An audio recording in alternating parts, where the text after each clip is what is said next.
pretty lively here. So, just past this wall is the desert, huh? Oh, wow. Paimon remembers hearing people call this the Wall of Samiel. It's made to block sandstorms from the outside. Oh, if it's this tall, it's gotta be the divine work of Greater Lord Rukkhadevata, right?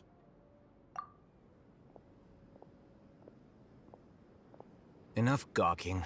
Come on, follow me. Huh?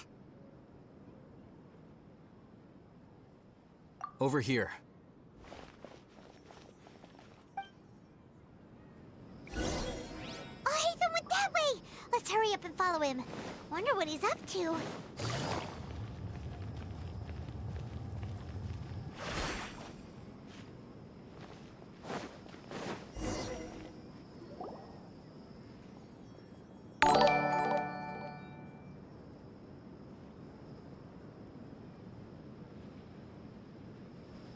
What the? Where did she go?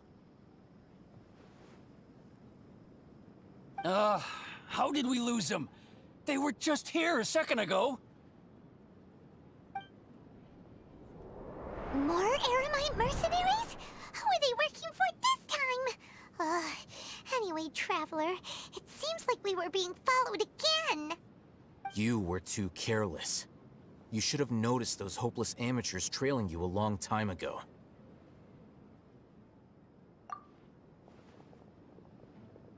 There's no need to thank me.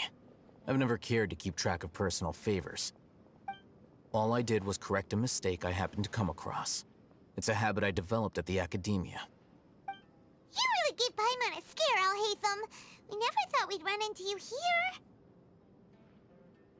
Last time we met at Port Ormos, didn't you say you were going back to the academia? Wait, don't tell Paimon that you're here to take us back on their orders! Oh, so you've already landed yourselves on the academia's hit list. I can't say that I didn't expect it.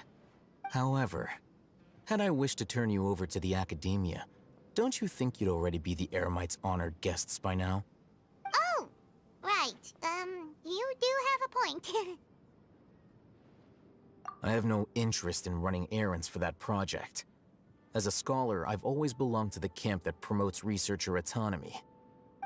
And these days, you're more fascinating than anything the sages can offer. Not quite. To tell you the truth, I'm still investigating the Divine Knowledge Capsule. Unfortunately, I've run into some difficulties. Everyone says the capsule originated in the desert and was eventually moved to Port Ormos. If I am to get to the bottom of this, I must understand how the capsule first came to be. Which brings me back to you, and why you're so interesting. The leader of Ain al-Ahmar used the Divine Knowledge Capsule right in front of you, and upon seeing him, your expression became perplexed, and you were lost in thought for quite some time. To have that kind of reaction, I think you must have realized something. Are you interested at all in sharing what you've been hiding from me?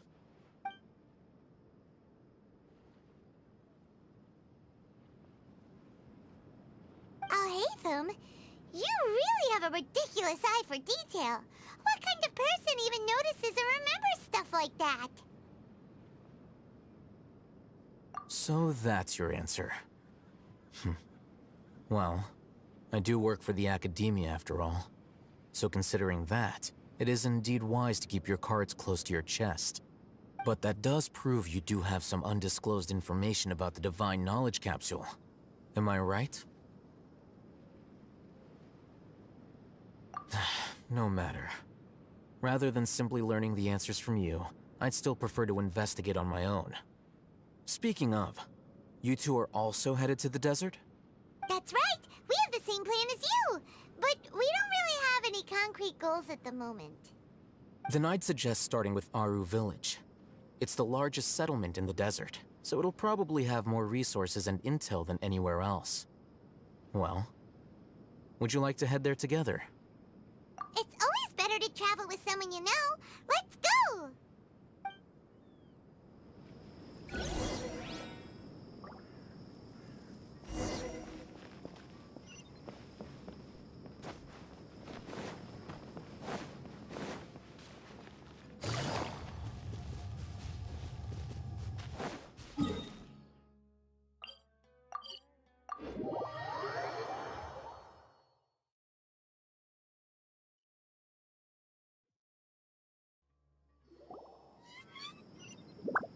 Before us lies Aru Village, the safe haven of the desert folk.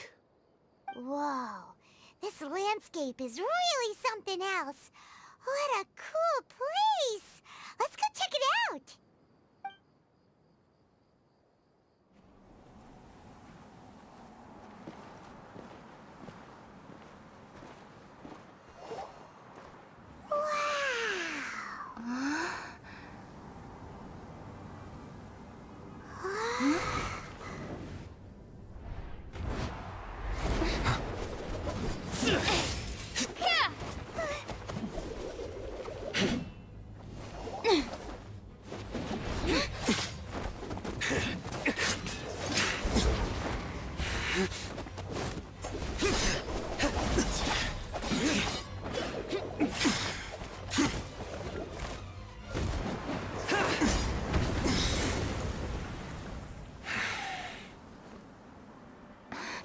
Sino.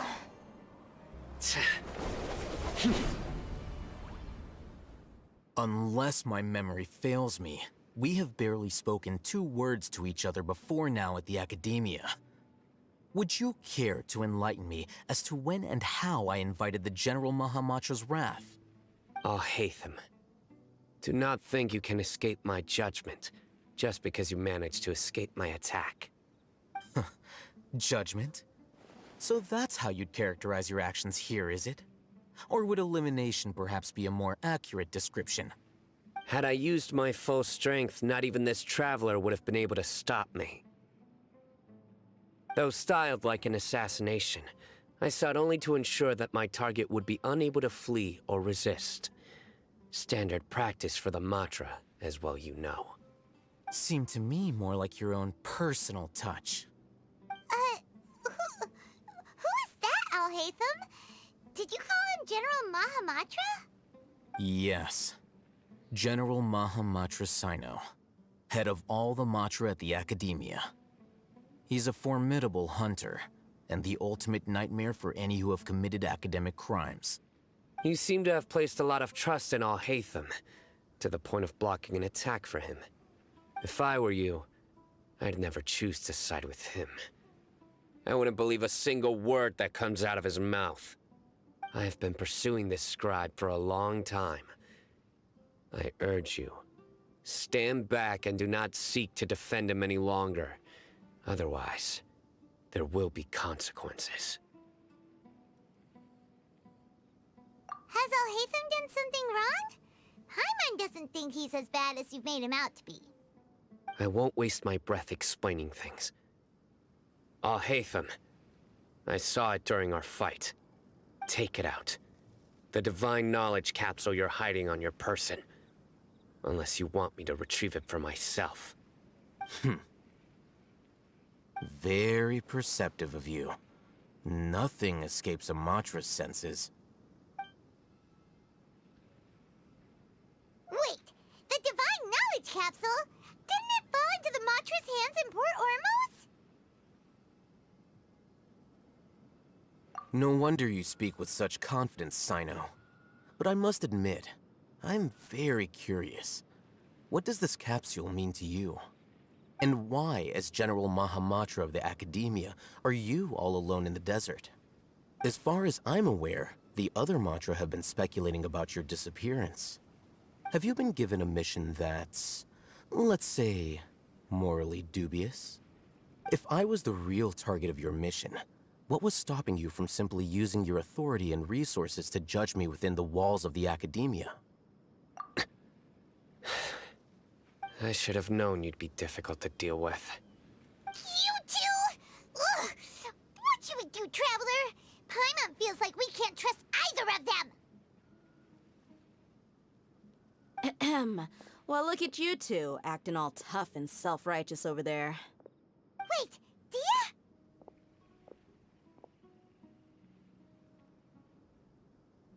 Great! Finally, someone that we can trust! You gotta help us out here, otherwise these two are gonna start fighting again! Yeah, sure looks that way.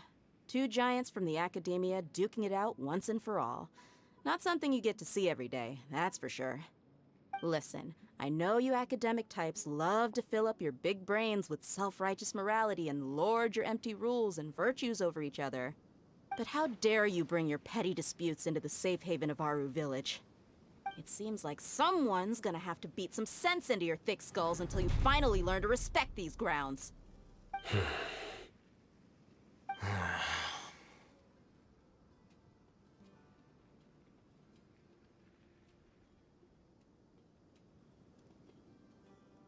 Hey, did either of you hear a word I just said?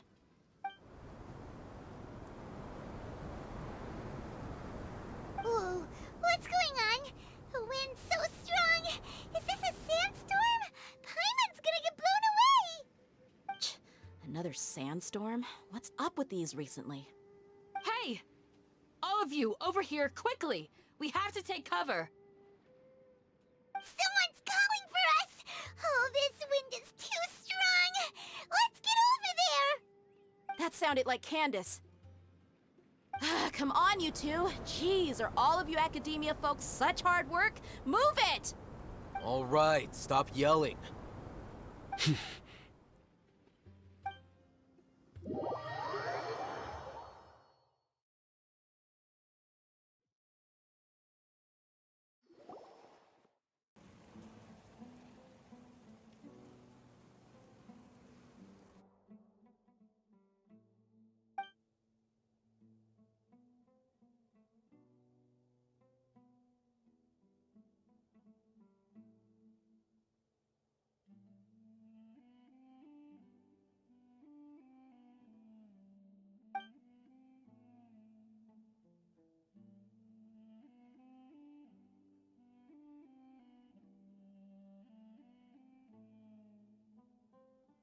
Well, this is pretty awkward. Hey, wanna play sardines with 3 people who wanna tear each other limb from limb? Sure, why not? Sounds fun.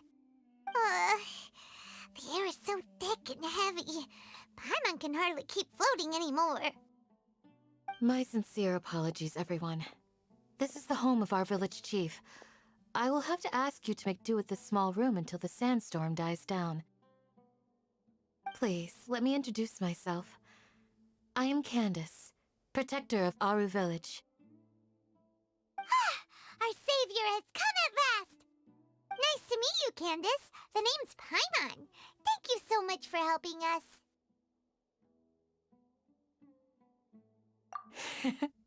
There's no need to thank me. It's only right to help each other when the weather gets rough. Wow, she's so gentle and caring, like a nice older sister. Unlike those guys over there.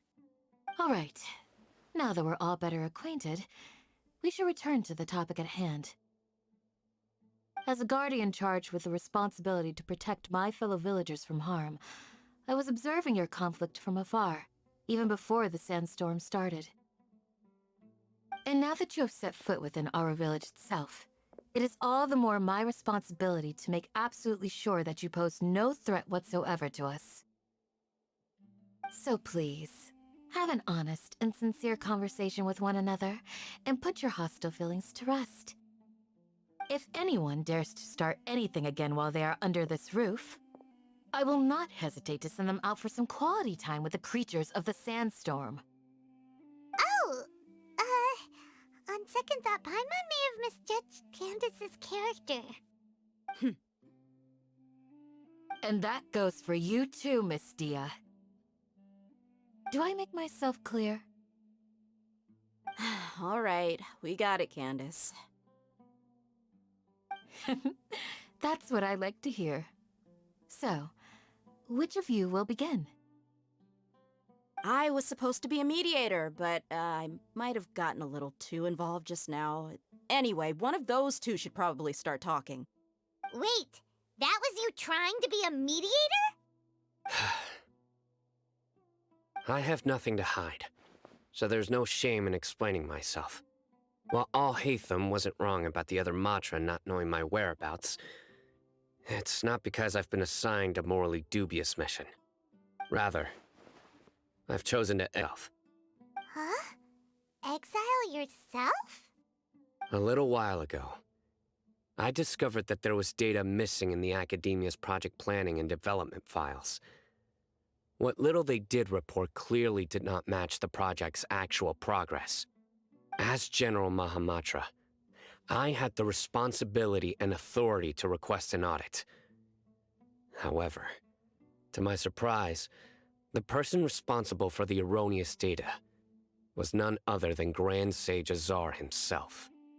I tried to investigate the issue myself before submitting a formal audit request, but I soon found that all leads and potential pieces of incriminating evidence were carefully concealed from me. I began to realize that they were cautious of me from the very beginning. Unsurprisingly, the Grand Sage rejected my audit request as soon as the submission reached his desk. He even said to me, "The power of the General Mahamatra is granted by the sages. You have no right to judge us." So they really are up to no good. I realized then that to the Grand Sage, the Matra are nothing more than tools for the sages to assert and maintain their control over knowledge. The vows that we took, the principles that we strive to uphold, they are meaningless to the academia of today. I believed it would be wise to flee the academia before the sages had a chance to take action against me. This way, they can no longer see nor predict my actions. I will never give up on this investigation. There's no need for someone else to give me power or authority. Once I find the truth, I will administer judgment by my own name. Sino seems to have the same goal as us. We're all investigating the sages. Plus, now that he's no longer the General Mahamatra, he somehow feels a lot less scary. Well, Sino, if that's your story, then why did you see Alhaitham as a target?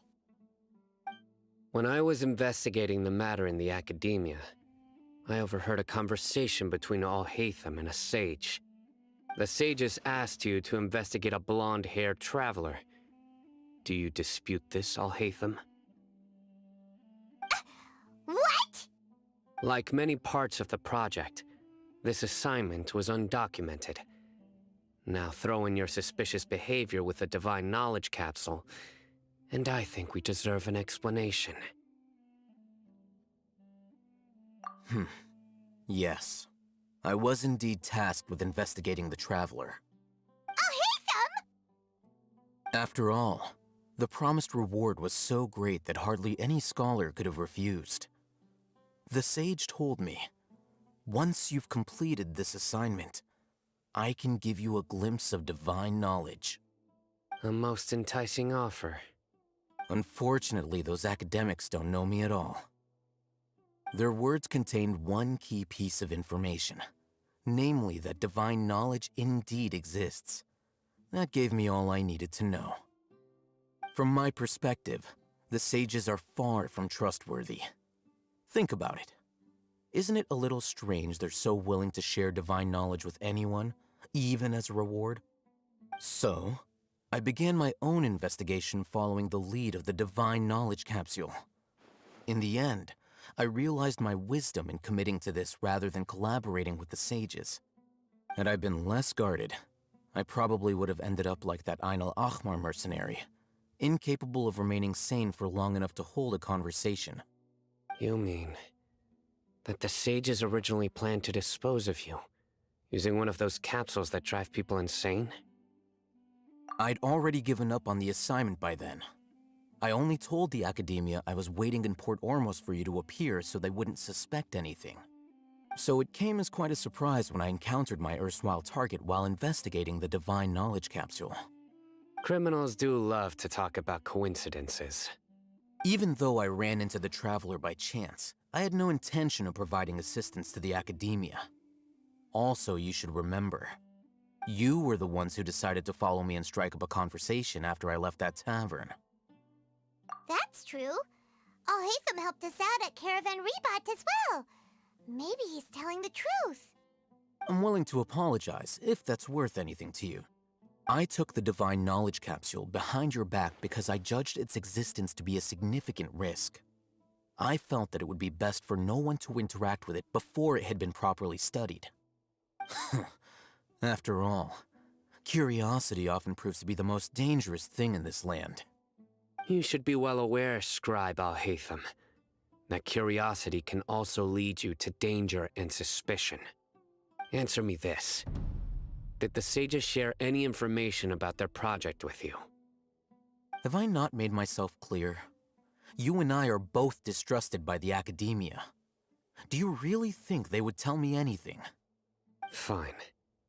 Although you haven't completely proven your innocence, I won't regard you as an enemy, for now. As you wish. Mm-hmm. Good. I'm glad to see you two clearing up your misunderstandings. And now you, Dia.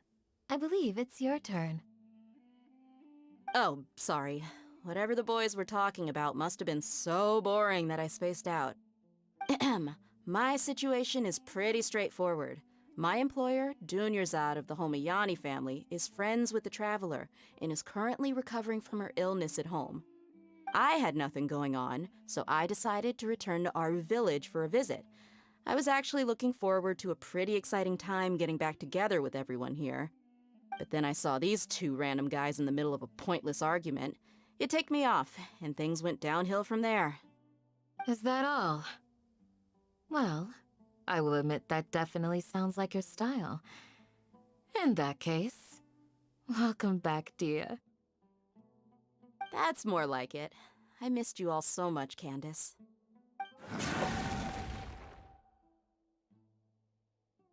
Whoa! What was that sound? No need to worry.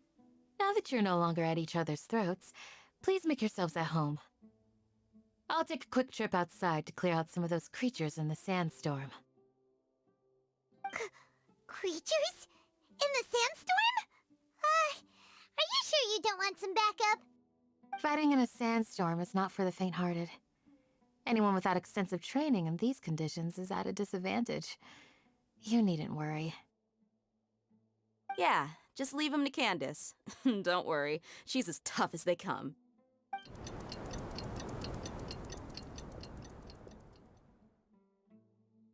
The wind's died down. That means the sandstorm's over, right? Candace still isn't back yet, though. Is she alright? Maybe we should go out and check on her. When you put it that way, even I'm starting to feel a little worried. All right, let's go. We've been here long enough, and the boys are as chatty as the floor.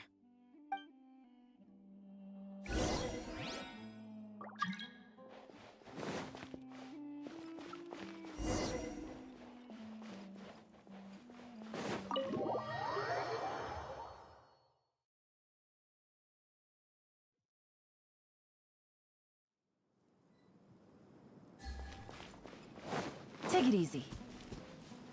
Oh,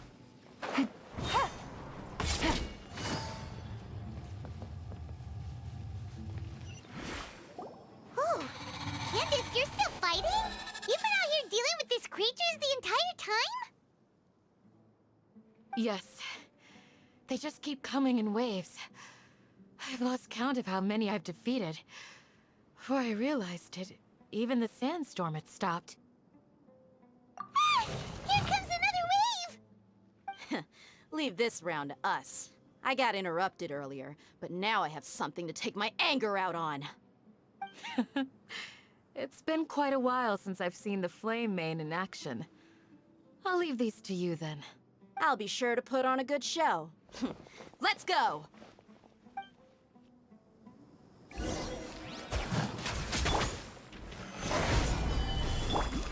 Ha! Everybody stand back!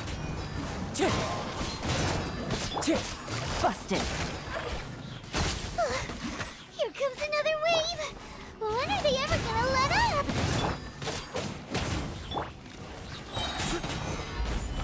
Order guide you.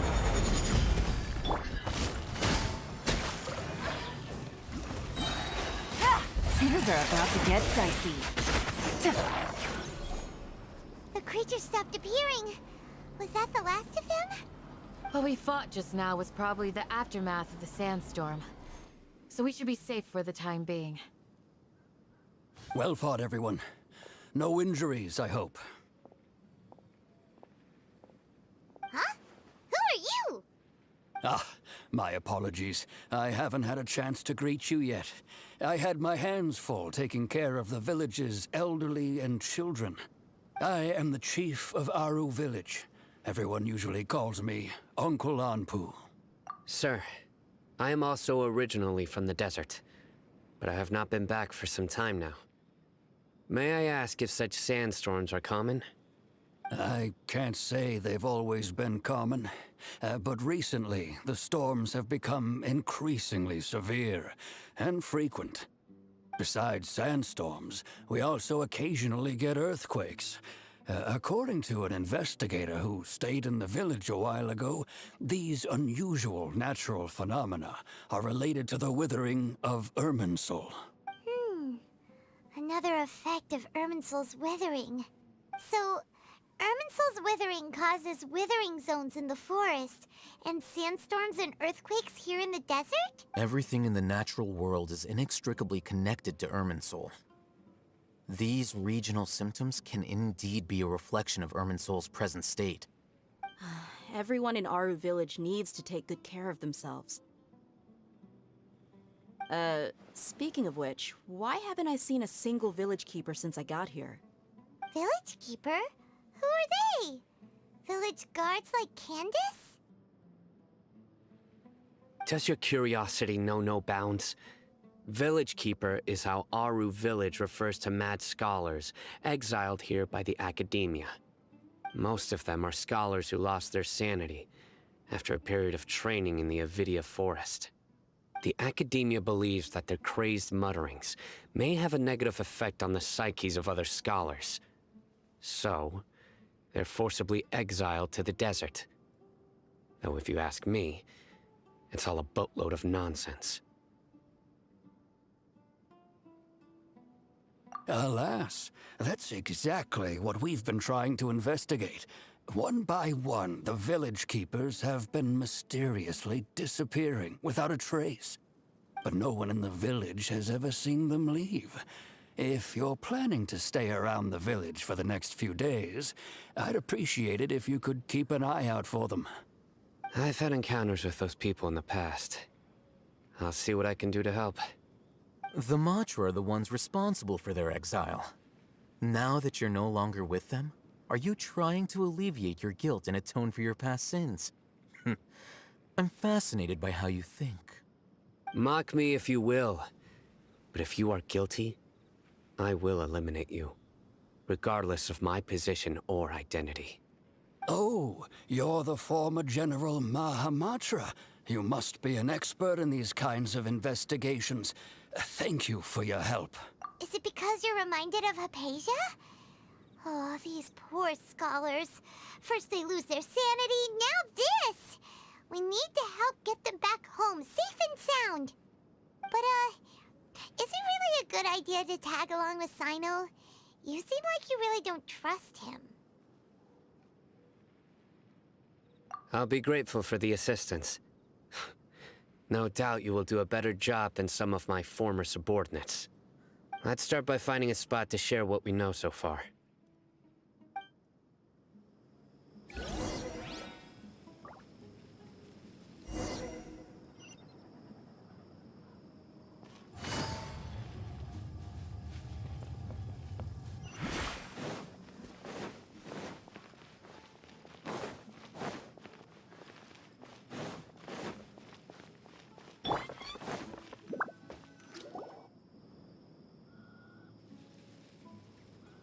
Although I've sent myself into exile, I'm still doing essentially the same things as before.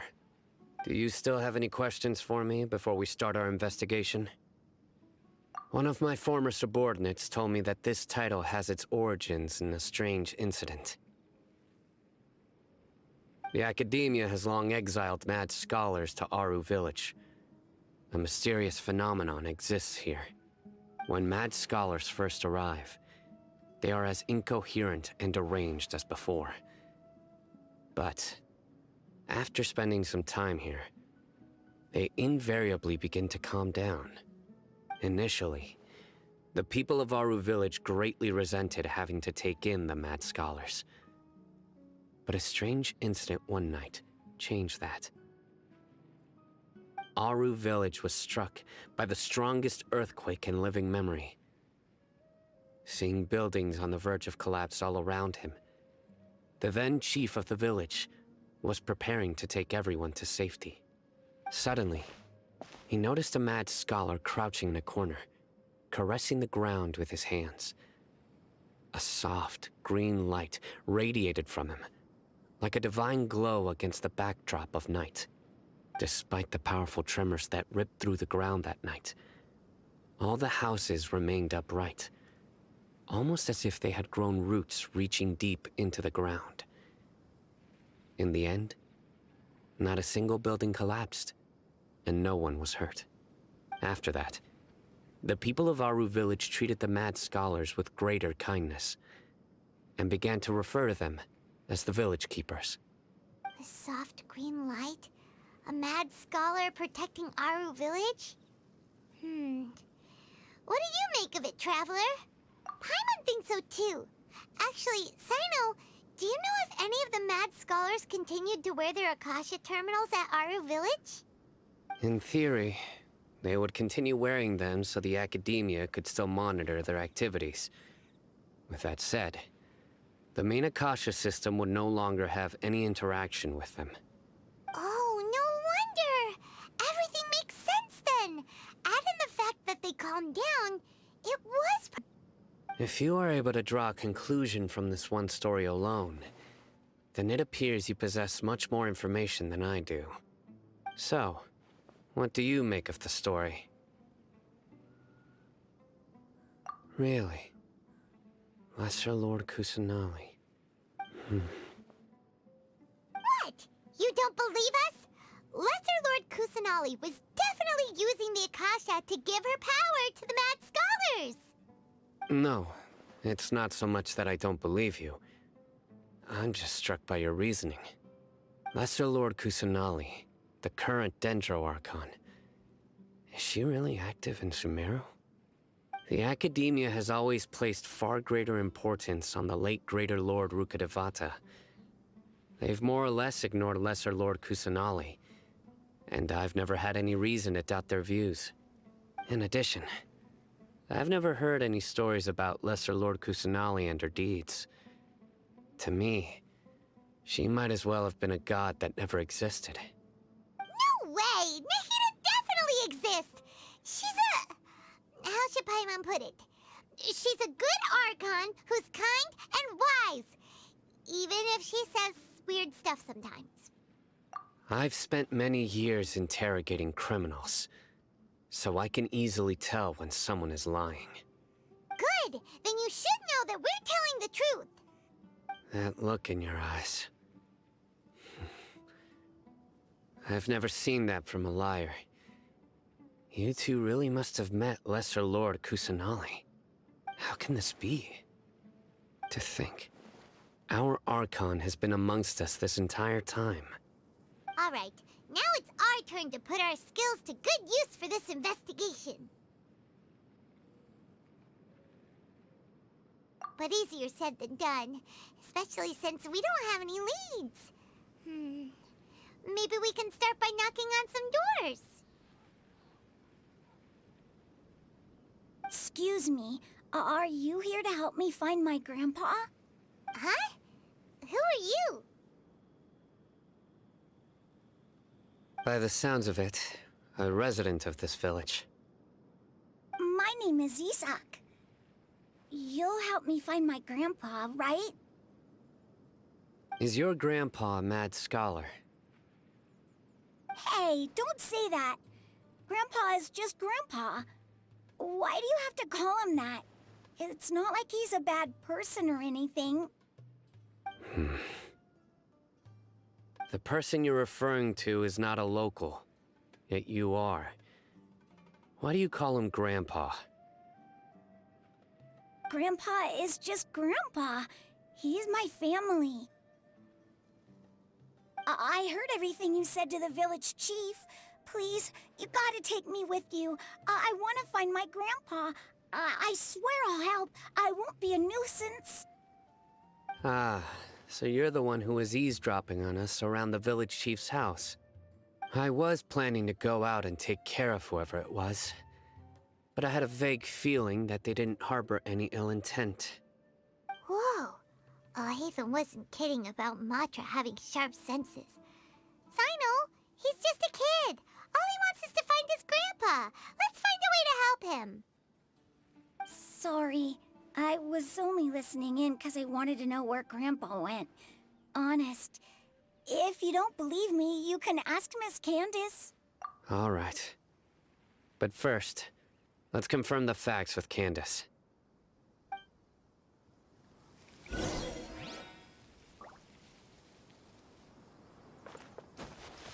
Time to go.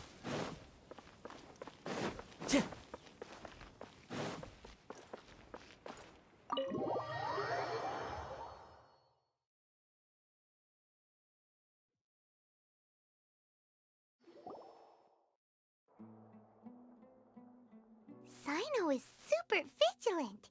Is this what all the Matra are like? Ah, you're back already. We just wanted to confirm something with you. Do you know a boy by the name of Isak? I had a feeling he'd go looking for you. Huh? You knew this would happen? Yes. Although he tried his best to stay hidden, I still noticed him eavesdropping outside the window.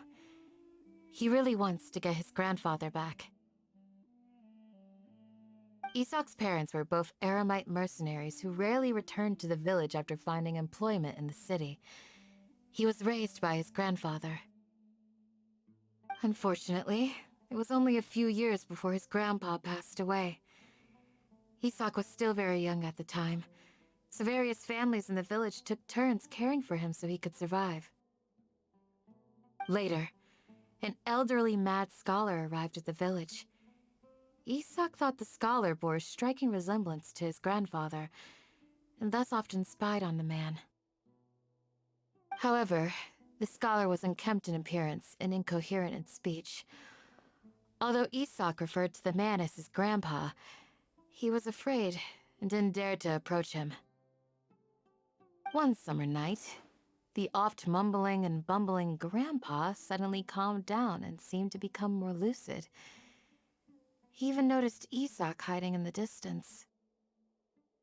So Grandpa walked up to Isak and patted him on the head. He even took Isak to the entrance of the village, where he patiently taught the boy the names of the stars, and accompanied Isak until he fell asleep. The next morning, Isak woke up and wanted to go find his grandpa again, only to realize his grandpa no longer recognized him. However, even so, Grandpa retained his calm expression. It's said that those who saw the scholar claimed he no longer appeared to be crazy, but appeared to be living in his own world, almost as if he were sleepwalking. Isak was thrilled that his grandpa was able to find peace, and would follow him all the time, asking him things like, "Grandpa, want me to take you somewhere fun?" Or, "Grandpa, could you tell me stories about the stars again?" All this somehow just makes Paimon feel really sad. It seems like they both deserve so much better. Perhaps. Nearly everyone who lives in the desert has some form of hardship or regret. But even so, we must still continue on with our lives. It's also my reason for fighting. I must continue to protect this land.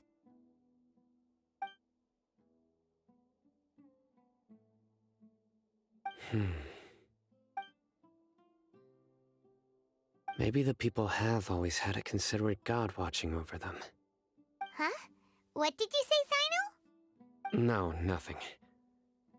As long as Isak keeps his word and doesn't get in our way, we can take him along. Perhaps you are more compassionate than I gave you credit for. Please accept my thanks on Isak's behalf, Sino.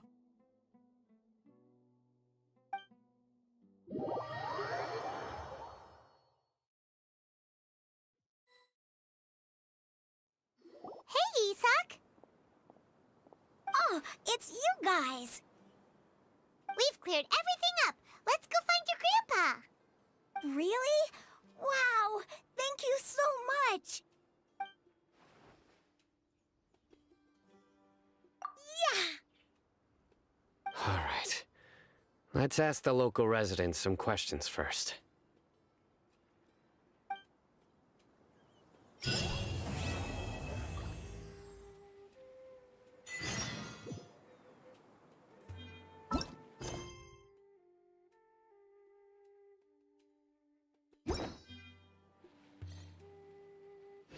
Time to go. Excuse me, did you happen to see where the missing scholars went? You mean the village keepers? Oh, let me think. When I was eating dinner the other day, I saw one of them by the side of the road, muttering away and eating mushrooms and tree roots. They shouldn't go around eating that kind of stuff. Okay. Did you notice anything else? Anything else? No, I think that's all I have to tell you. Sorry.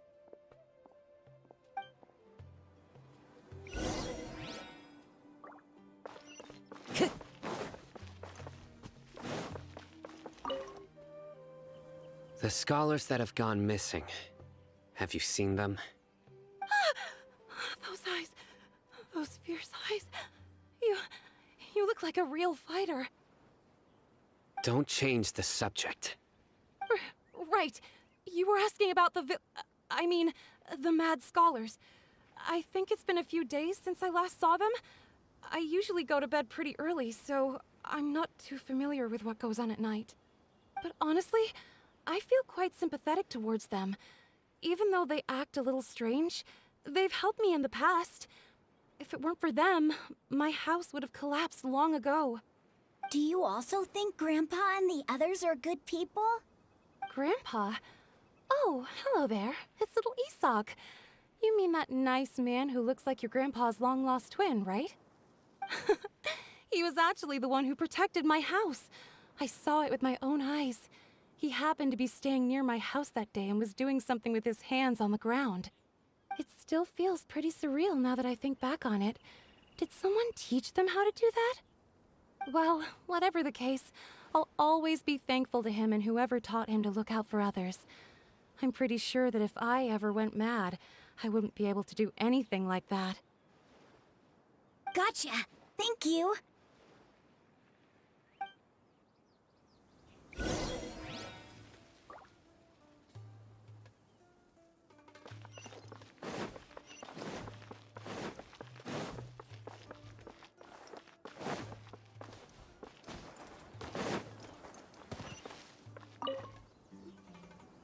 Sir, have you seen my grandpa recently?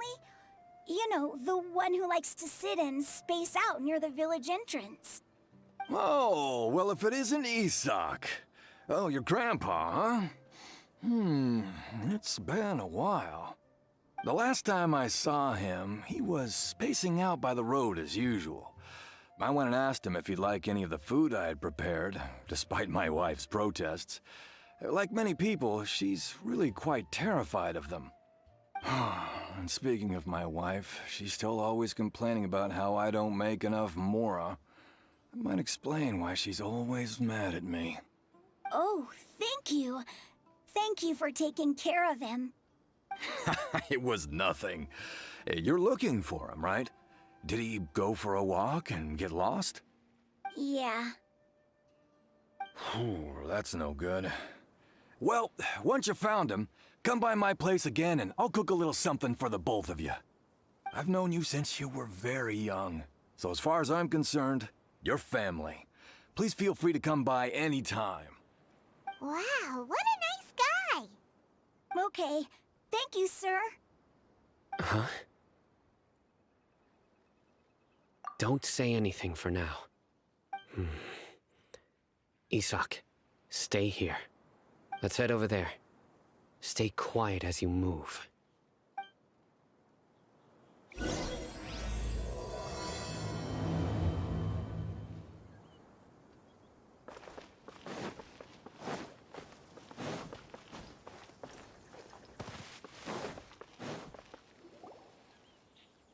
Listen, see if you can make out what they're saying. Have you heard? The mighty King Deshret, the sovereign of our faith, will soon return to this world. Yes, of course I have. King Deshret is the one and only true ruler of this land. I've never believed in any other gods. Still, you say he's coming back, but it sure doesn't feel like life's about to change around here anytime soon. What's your proof? Haven't you noticed? The village has been getting more deranged scholars than ever.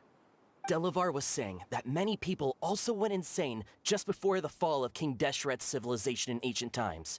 We don't quite know why, but it seems like there's some sort of connection between insanity and King Deshret. Isn't it a sign of King Deshret's power that all the mad scholars have disappeared? If you ask me, they must have been chosen as the final sacrifice for King Deshret's resurrection. Huh. Now that you say it, that does make some sense. Does this mean our lives are finally going to take a turn for the better? Exactly. Those city folks will get what's coming to them. Now, repeat everything you've just said from the very beginning. Huh? Who are you? Where did you come from?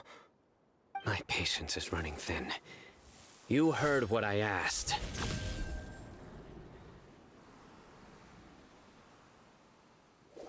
Yeah, bro, this guy's something else. Just look at his eyes. One wrong move, and he's gonna flay us alive. Let's not get on his bad side, okay? I am no match for this guy. Oh, okay, good sir. What is it you would like to know? Tell me about King Deshret's resurrection. Well, I only know a few things from hearsay. I went for a drink the other day and heard others talking about a rumor that the madmen will disappear and that King Deshret will return to this land. I'm not making this up, I swear! Hey, go on, keep talking. It's true. It's all true, sir. We desert folk have had more than enough of those people at the academia. They keep sending us all their mad scholars and won't let us have a good life. Would you want to live like this if you were in our place?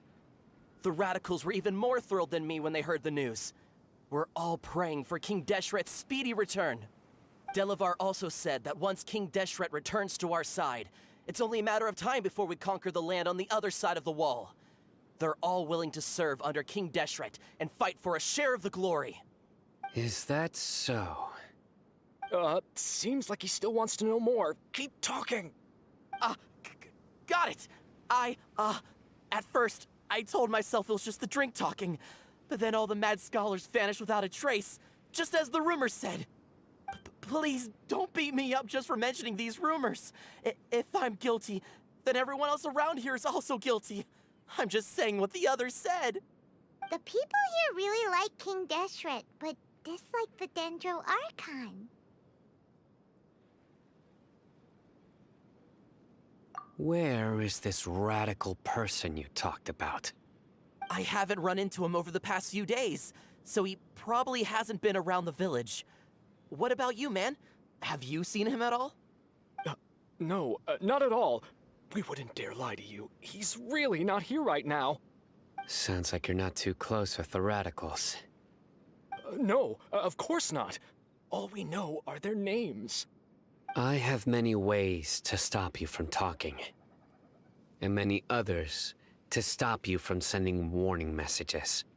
So you'd best just stay home and hope I don't hear of you trying to contact anybody. Don't do anything until I've gotten to the bottom of this. Try something foolish, and even Candace won't be able to protect you. Yes, got it. We'll do just as you say. That scared Paimon half to death. Sino is pretty terrifying. He didn't try to reassure us at all. It's like he's used to hearing that. Oh, Paimon bets lots of people have told him that before. I heard that. Sorry. It's part of being a Matra. The rumor we heard just now seems like a strong lead.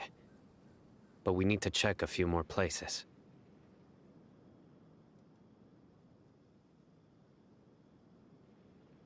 Very well. Isak! I'm here. Where's your grandpa's house? Well, I can take you there. Just follow me.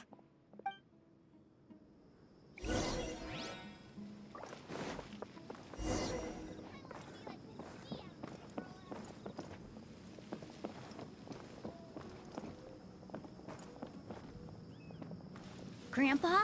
Oh, he likes to be alone. Sometimes he stares at the sky in a daze, and other times he just pokes at the ground with his fingers. Every now and then, he yells out at the top of his lungs, so a lot of people are really scared of him. But he's a good person, really. I know he is. I swear, he's just like my real grandpa.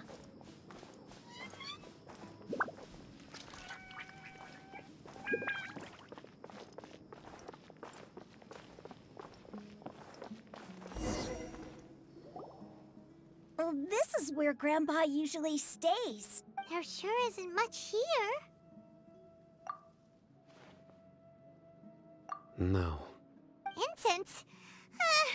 Please don't say it's the same one as before. But are you okay? Are you getting dizzy or need to lie down? There's a scent that you can sense, but I can't. A certain traveler here once passed out from that smell. Thankfully, Tighnari saved the day. And then he gave us a long lecture to explain all about how it worked. So, Nari. Huh? You know him too? Are you two friends? Yes. Now that I concentrate, I can also make out the scent of incense. Wait, surely Tighnari didn't lecture you too? No. No need. Did you first encounter this scent at Tighnari's house?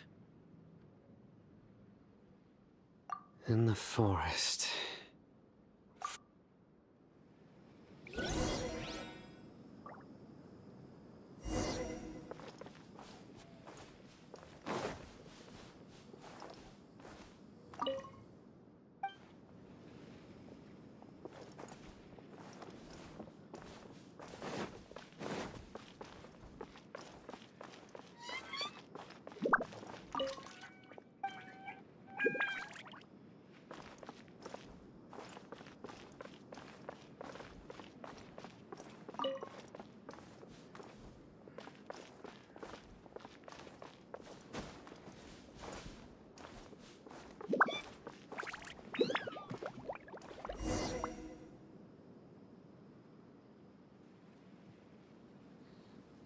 What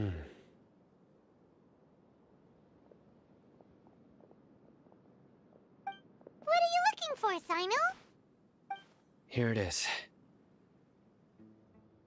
Take a look right here. Paimon doesn't see anything.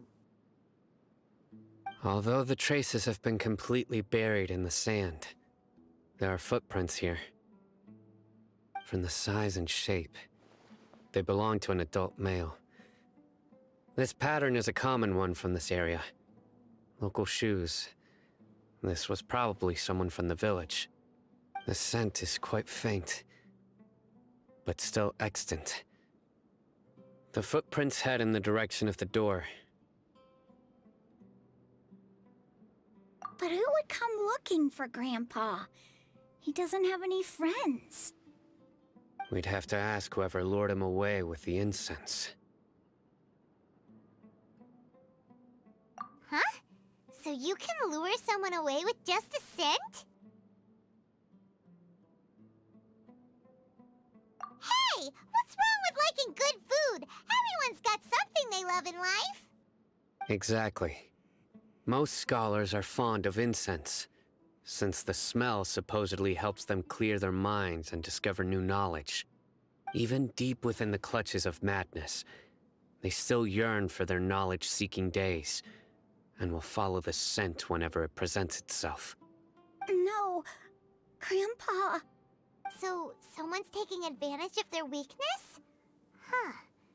Still, Why would anyone want to abduct all the scholars? Are the rumors really true?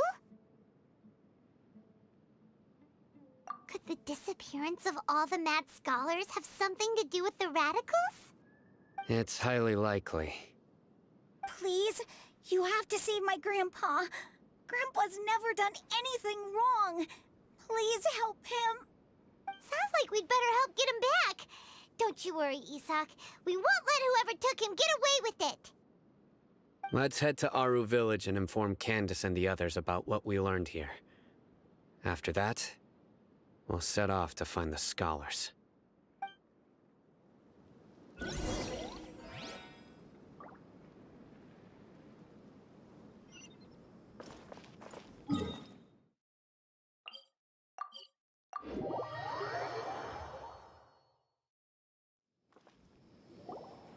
Right. The darker fabric definitely looks a lot better. That'd be my choice, too. We're back, Candace! We've got a lot to tell you. Ah, welcome back. Sounds like everyone's friends already. Oh, Dia's here too! You bet. So, everything goes smoothly? Reasonably. Alhaitham didn't go with you? We haven't seen him at all. Huh. I saw him around the village entrance earlier and figured he was investigating with you. I guess he must have gone off on his own. Did you find out anything useful? I see. So someone used a kind of incense to lead the exiled scholars away from the village.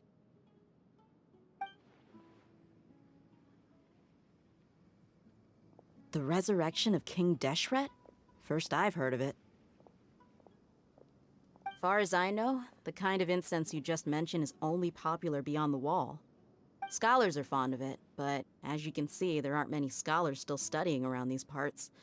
No seller would be able to make a profit here. Not to mention making incense is a labor-intensive process. You won't see anybody in the desert with the patience to make or sell something that requires that kind of effort. It seems someone from beyond the wall must have been supporting this. Makes sense. So what should we do then? Do we go back to the academia and search for leads there? If it was any other day, that would be your next logical step. But today, you've got me on your team, so you get an extra tip. Didn't you say that the villager got his news from the tavern? Well, I also like to drink at the tavern, so I know a thing or two about these radicals he mentioned. If Paimon remembers correctly, the leader of the radicals is some guy called Delavar. Ah, yeah. Delavar, the scar-riddled bandit, Engur, the wide-eyed butcher, and Jabari, the duck-tailed bearded crook. The whole lot of them are known around these parts.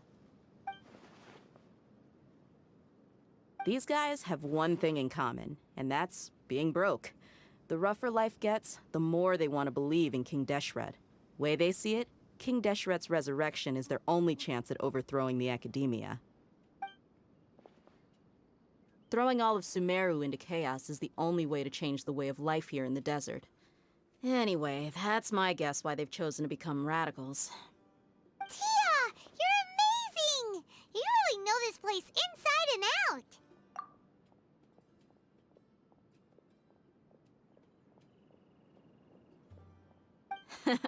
No merc can afford to slack off on gathering intelligence.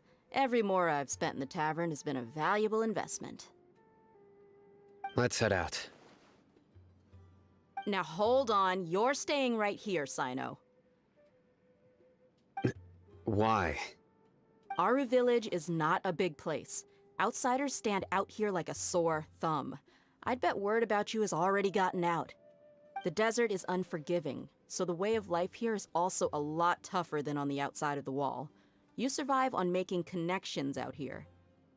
Compared to you, mercs like me are just third-rate amateurs. I've got no actual fighting skills to speak of. But that also makes it a whole lot easier for me to gain the locals' trust.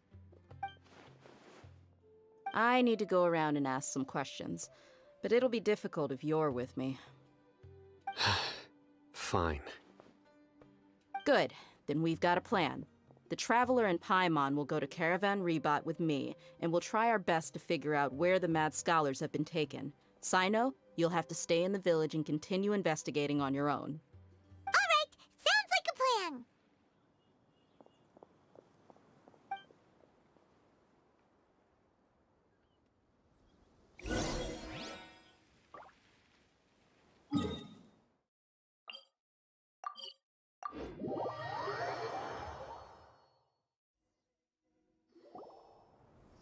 Well, here we are again. Sounds like you're starting to get familiar with the area. Paimon's amazed every time we see the wall of Samiel. How can a wall this tall even exist? It's almost unreal. I know what you mean. I had the same question every time I walked this way when I was a kid. Also, why is this high wall here? And can a wall really block sandstorms?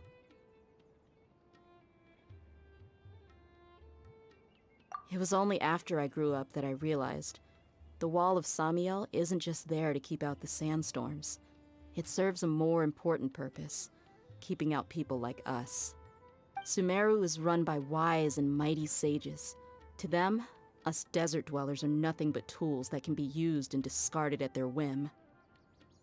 We're cheap labor, like livestock, but easier to control. Nothing more.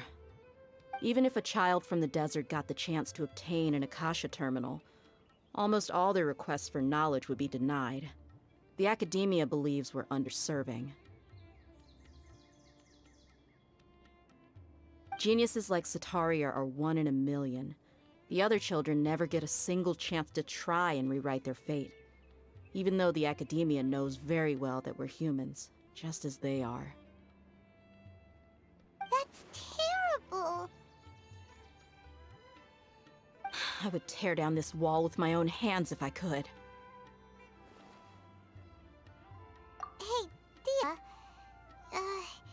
You're not thinking about doing anything scary, are you? No, not at all. This place just gets me thinking, that's all. Besides, we're here to procure information, aren't we? Yep, we gotta catch those. Shh. Caravan Rebot is crawling with people, so be careful what you say.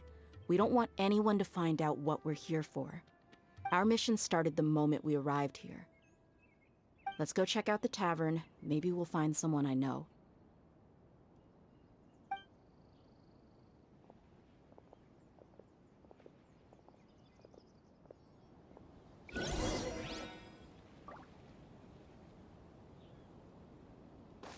Time to go.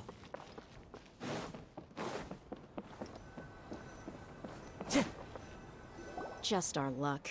None of them are here today. You mean, you don't see anyone you know?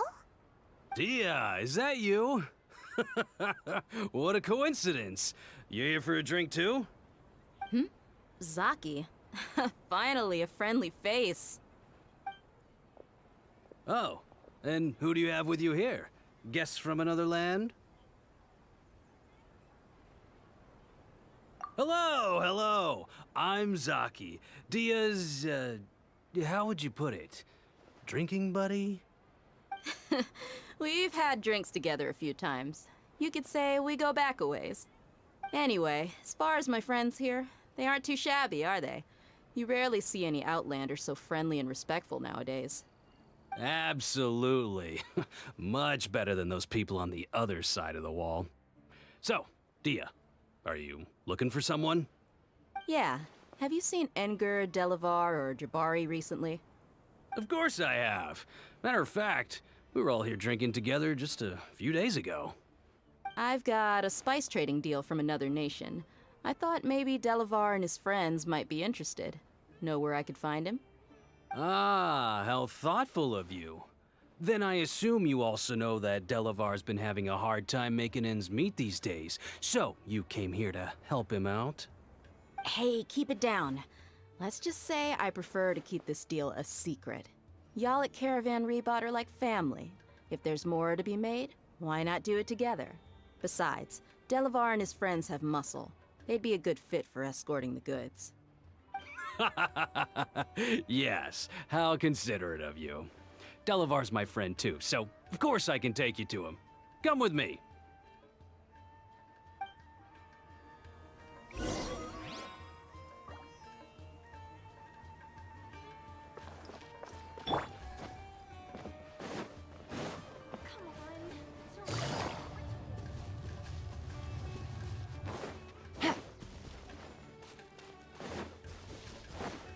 Take it easy.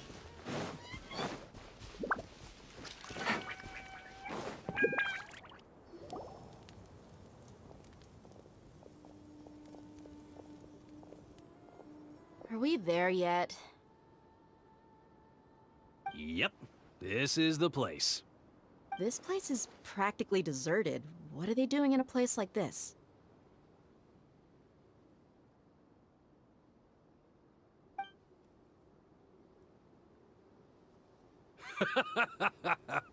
Why don't you take a guess? Go on, a wild stab in the dark. You're like lambs to the slaughter. Oh no! It's an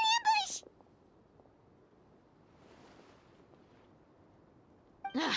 What's this all about, Zaki? Come on, Dia. You really think we didn't hear about what you said back in Aru village?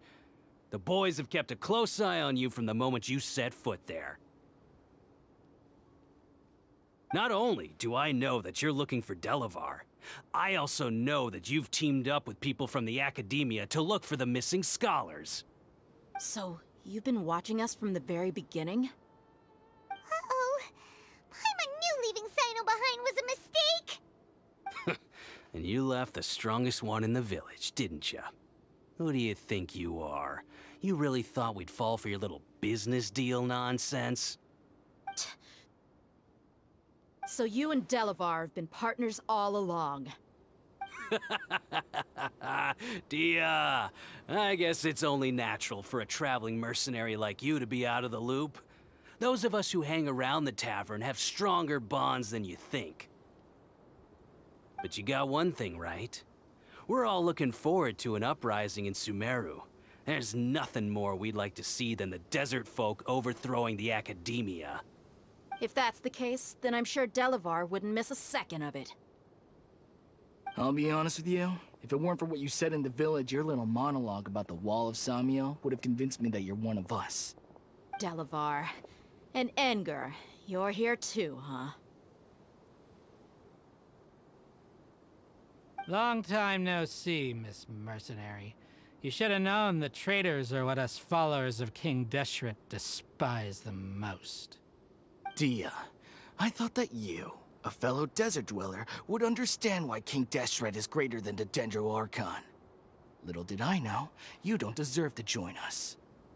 Yeah, gee, what a missed opportunity. Adopting radical views and kidnapping innocent scholars, all because of some baseless rumors. Anything else I'm missing out on?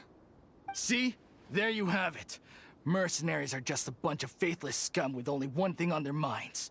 Mora. Pathetic. You're all like a pack of street rats. You're not wrong. Mercenaries are driven by Mora, and my faith lies with whoever's paying me. As long as there's a profit to be made, anyone can become my friend. Enough talking! Get him!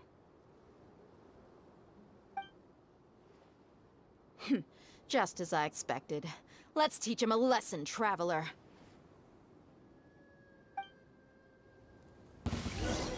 Following orders. A new punch. Gather! Gotcha. Teamwork is dreamwork! Into the wind. Clouds high. The birds come. Huh?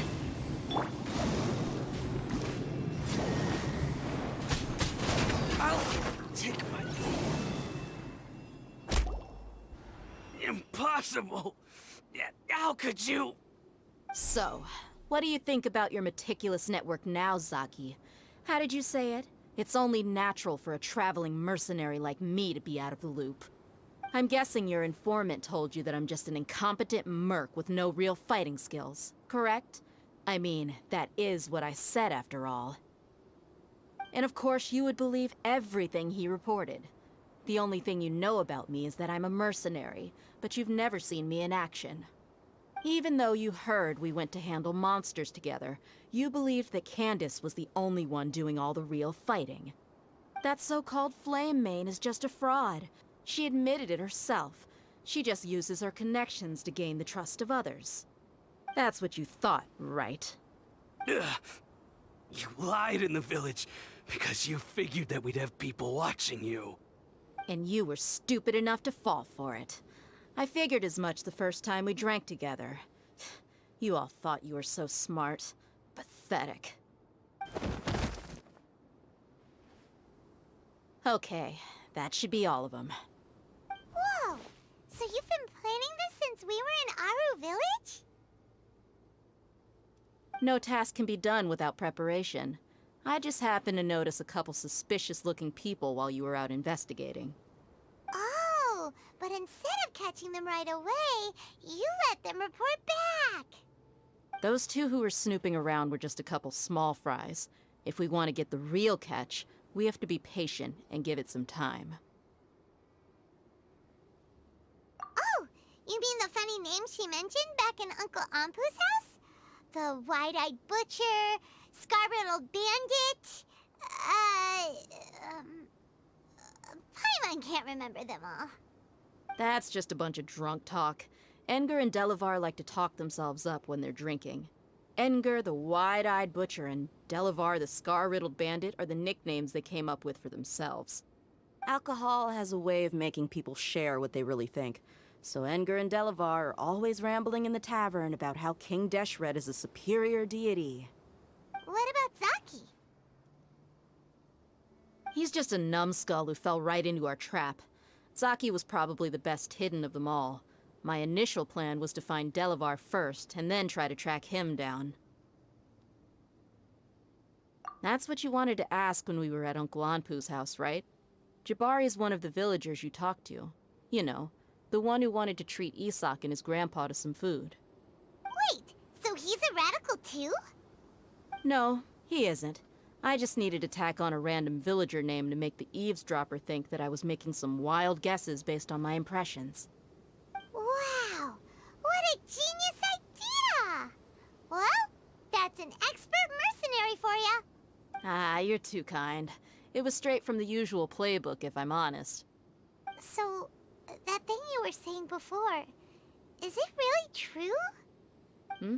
About what? About how mercenaries only care about Mora, and that anyone's a friend as long as there's a profit. Does that bother you?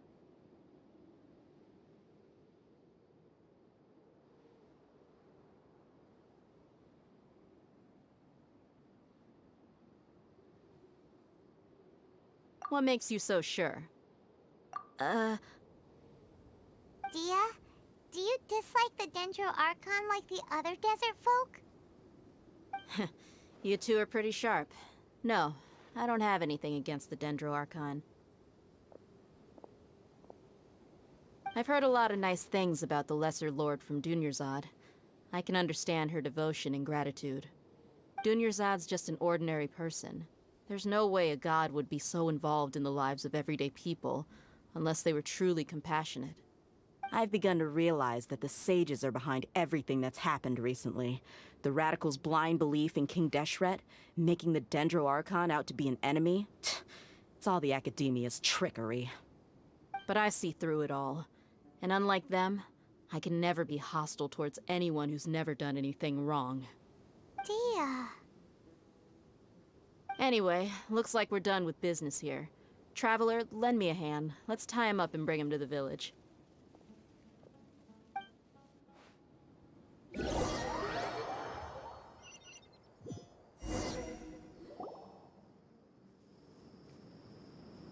This should be all of them. I'll let you take it from here. All right.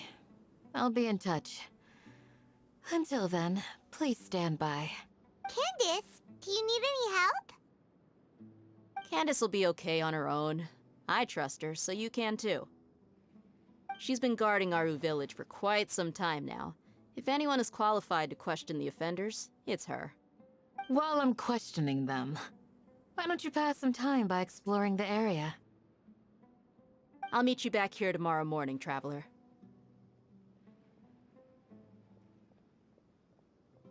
As for these idiots, let's just hope they live to see another day.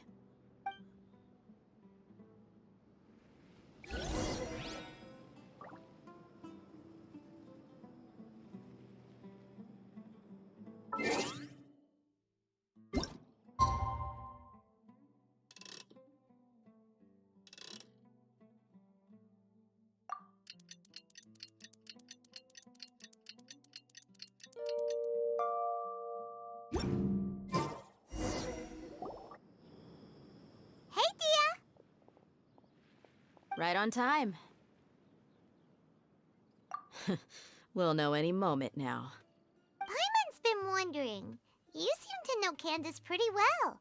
Have you been friends for a long time? We've known each other for some time now. She's a pretty interesting person. Even though she's an extremely strong warrior, she never misuses her powers against others. Oh, Paimon knows what you mean. Like a lot of martial artists say, never take the fight outside the ring. Yep, I guess you can put it that way.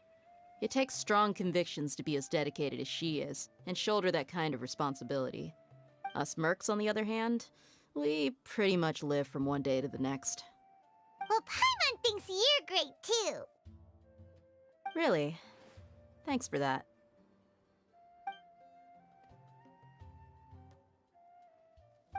Oh, Sino's here, and he's pretty early too. Yes. I was here yesterday to help out a little. To help out? By doing what? Sharing some interrogation techniques.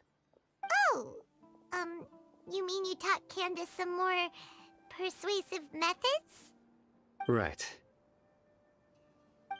Come on in, everyone. Come on, let's go inside.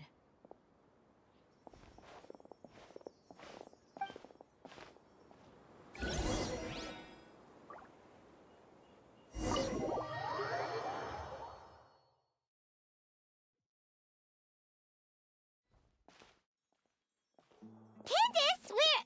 Whoa, you look furious. Do I? Huh. What gave it away? Oh, there's no mask that can hide true bloodlust.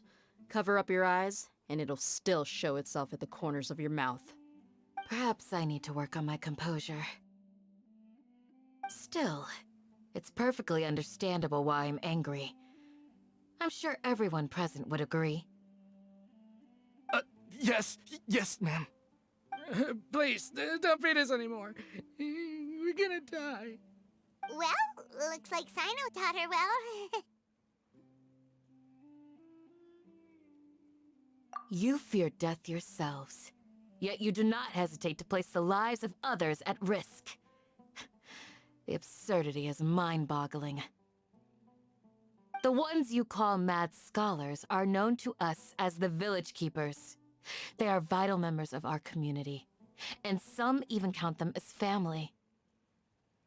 You come here, to my village, and you treat my people as nothing more than stepping stones towards your goal. Tell me, what would you do to you in my position? Mercy! Please, have mercy! You've made your bed. We may both be desert dwellers, but there's one thing that I understand better than you. The resurrection of King Deshret will only result in war. And war serves no one. The people of Aru Village care little about which god is in power. Life may be tough and tiring, but we wish to preserve our way of life. A war would only cause us to lose all that we have. And that is not a responsibility that you can afford to shoulder. We understand. We're sorry. I'll tell you everything I know. Please, just let us go. I'm listening. You might not believe this, but it wasn't us who came up with this idea. Someone was spreading rumors in the tavern. That's how we ended up hearing about King Deshret's resurrection. Some mystery man told us that mad scholars will make the perfect sacrifice to usher in King Deshret's resurrection. They give their lives, and we can get anything we wish for. They're called village keepers. Slip up again, and you'll regret it. Yes, sorry. It was all that mystery man's doing. He told us to spread the word about King Deshret's resurrection, and talked us into helping him. In return, he said he'll help facilitate the resurrection process.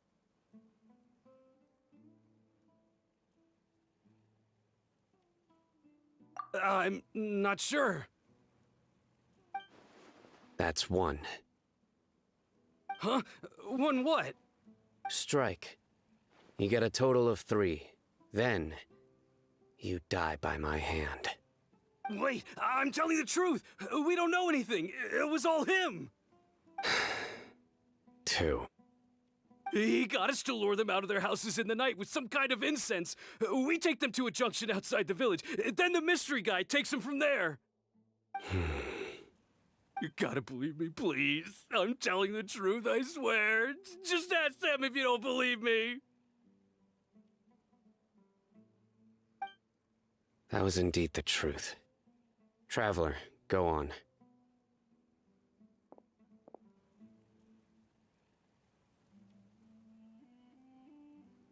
You have to believe me. If I knew that, I would have told you his name right away. I'm not risking another beating to keep his secrets. No way.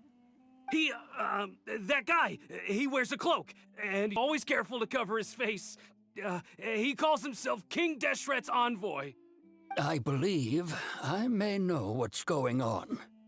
Uncle Anpu? What do you mean?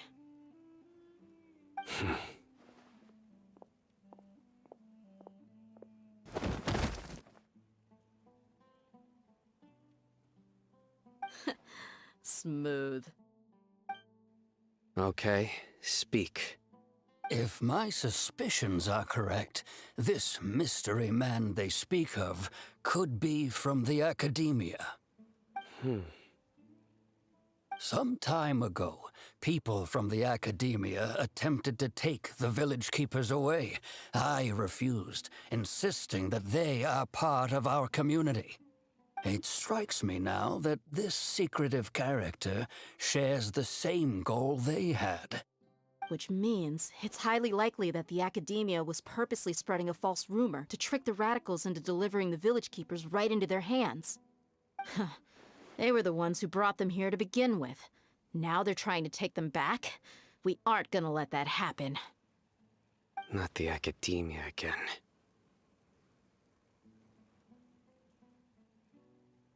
Just as I thought. But what could they want with the village keepers? People are nothing but tools in the eyes of the academia.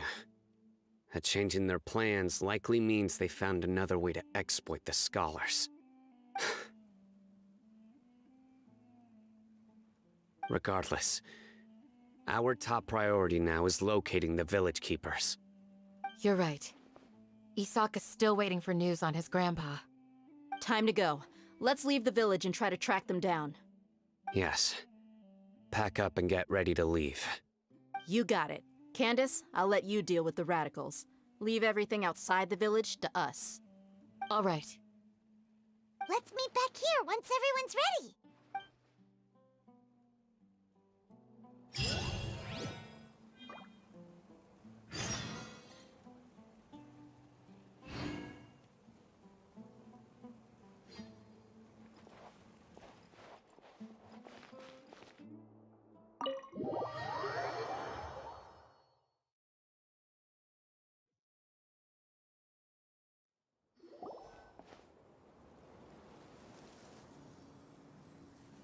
Let's get some food in us and then we'll... Whoa!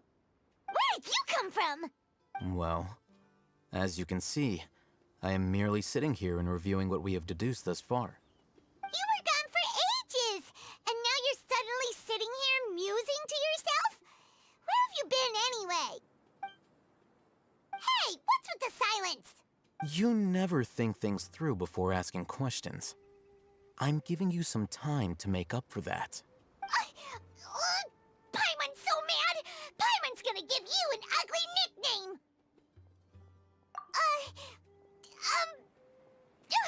Never mind! Paimon's got nothing. There's just nothing super obvious to pick with this guy. It makes it so hard. Well, you've heard nothing to suggest I left this whole time. So clearly, I stayed in the village to investigate. Anyway, you plan to leave Aru village and keep searching for the truth of this matter, yes? Yep. We're not gonna find out anything more by staying here, so we thought that we might as well take the search elsewhere. Enough with the silent treatment! No. I'm just surprised that you decided to team up with him. All Haytham. You haven't helped us out at all ever since we arrived at Aru village. Bold of you to question our choices. Yeah, you're all talk! While you were investigating, I had my own work to do, which I've now finished. Really? Paimon doesn't believe you. To be honest, we aren't really a team, so I have no obligation to inform you of my whereabouts.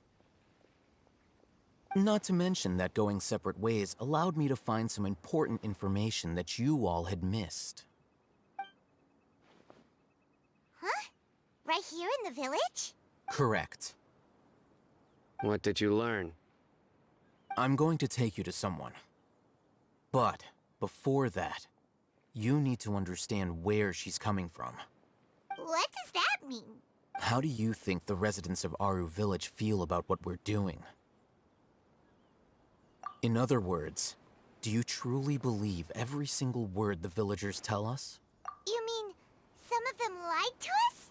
Hiding the truth does not necessarily equate to lying. Again, these people have their reasons. Remember what Candace said? Most people in Aru village don't necessarily care which deity is in charge of Sumeru. That's because whether King Deshret or the Dendro Archon has power is of little significance to them. By contrast, the perils of their daily lives are ever-present concerns. They won't simply share everything they know with you without good reason. That's why you believed there was no further information to be found in this village. Glad you're following along. Among those you have talked to, there's someone who was consciously keeping you out of the loop. In fact, she's been observing your every move since you arrived. The reason being, to someone who only wants to live their life in peace, any external factors introduce unpredictability into the equation. Those eyes. Those fierce eyes. You look like a real fighter. Don't change the subject. It's quite obvious that she's intimidated by Sino's authority and strength. Right. You were asking about the mad scholars. She corrected herself mid-sentence because she's aware that there are King Deshret fanatics in the village. If she sounds too friendly towards the village keepers, she could easily make herself the radicals' next target. I think it's been a few days since I last saw them. I usually go to bed pretty early, so I'm not too familiar with what goes on at night. Remember? She made a point of denying her involvement in anything that occurs at night. But honestly, I feel quite sympathetic towards them. Even though they act a little strange, they've helped me in the past. If it weren't for them, my house would have collapsed long ago. After speaking to the village chief, it became clear that the village keepers had protected Aru village at night. In other words, the young miss was very much awake during that time. Then why would she lie? By getting involved with an outsider, she risks drawing unwanted attention to herself. As for why she might be so wary about all this, maybe you should ask her. I'll pass on this one. You said that she is afraid of me. If so, it's best if I stay out of this. We're on it! Take it easy.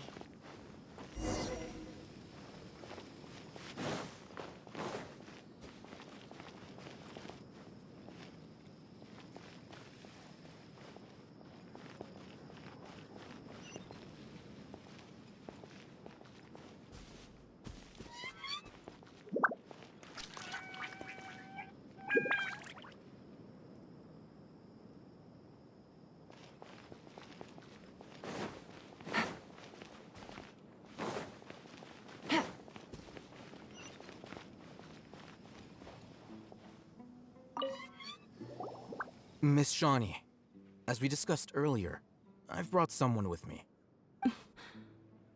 Mr. Alhaitham, I'm aware of where you stand, but how can I make sure that your friends think the same as you? Huh? What do you mean? We need to clarify our stance or something? Go ahead and talk to her. You'll get the... Go on. Earn her trust. Is it really that simple? May I call you Traveler? Hi, Traveler. I want to ask you something. Do you think the resurrection of King Deshret can truly change Sumeru for the better?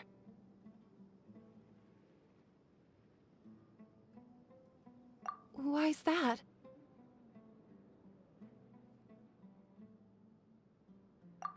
That's very similar to what Miss Candace says. I know you two are friends.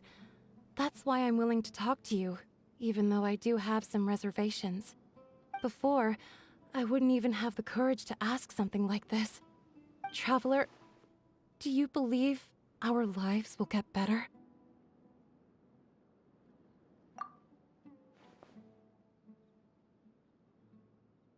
Yeah!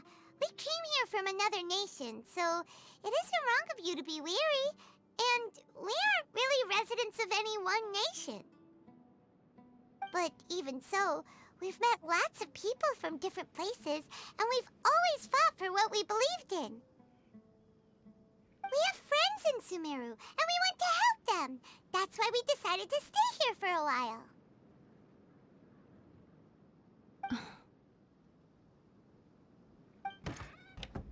I want to trust you. My apologies for posing my questions like that. To be honest, I didn't expect you to come back for more information.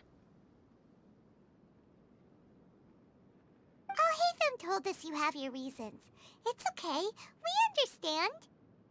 The fact is that only one side of my family is desert folk. I don't really fit in anywhere in Sumeru. Some believe in the Dendro Archon, while others believe in King Deshret. I don't belong to either side, and neither side would want me.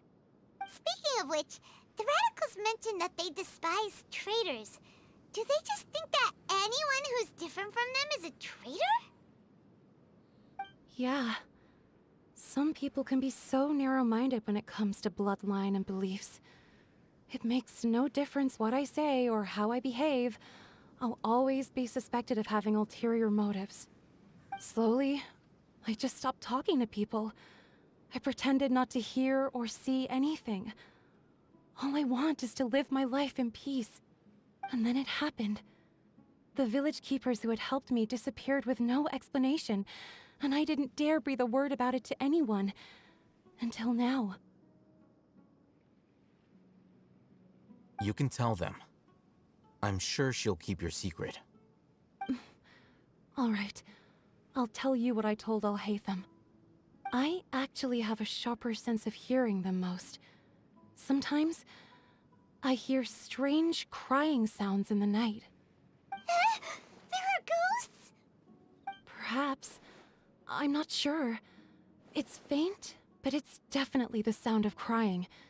It comes from far away in the distance, and always carries very raw emotion. It used to be louder and more frequent, but ever since you arrived in the village, it doesn't seem to happen as often, and when it does, it's much quieter. I have to focus really hard to make it out. I confirmed this with the guards on night duty. They also have someone with a good ear, and he's heard similar sounds at night. But, because we're in the middle of a desert, he would rather believe that they are the cries of beasts than ghosts. There's really nothing around these parts, except for an old hospital not far from the village. I think they used to use it for treating Elazar, but it's been abandoned for years.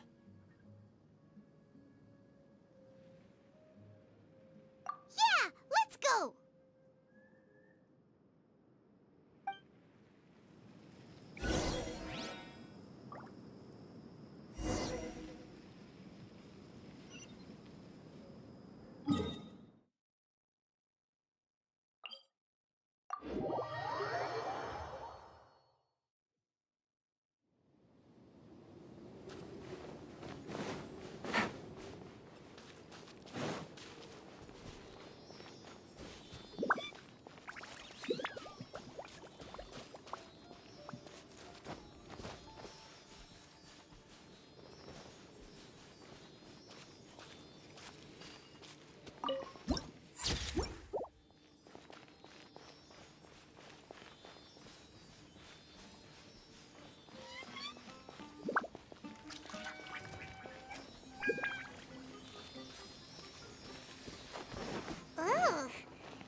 people. Ah!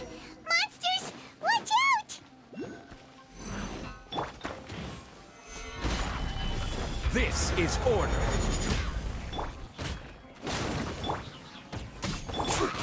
The wind knows me. Quietly now. Game's up. Time's over. Everybody stand back! Order guide you. Solidify. Gotcha. Adorn my knight! They were easier to deal with than Paimon had expected. Super strong bandits? Or monsters taller than buildings dropping out of the sky? Or, something like that. He looks super serious. We gotta stay on our A game too. This is the one.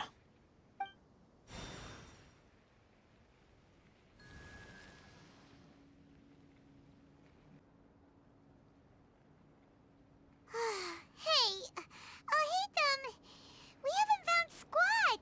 Are you sure we aren't wasting our time here? Patience. Shawnee says she only hears the crying at night. We have time to burn. Until then, I'm taking a break. And just like that, he sits down. Wait, he even brought a book to read? What are you reading? Let Paimon see! Okay, sure.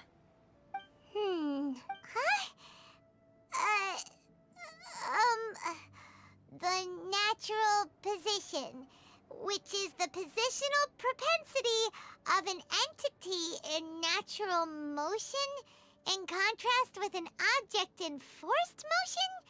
Huh? When free from external influences, every entity displays the tendency to follow its natural trajectory? So, you got that? Oh, Paimon gives up. You keep reading your book. See ya! How is he so relaxed?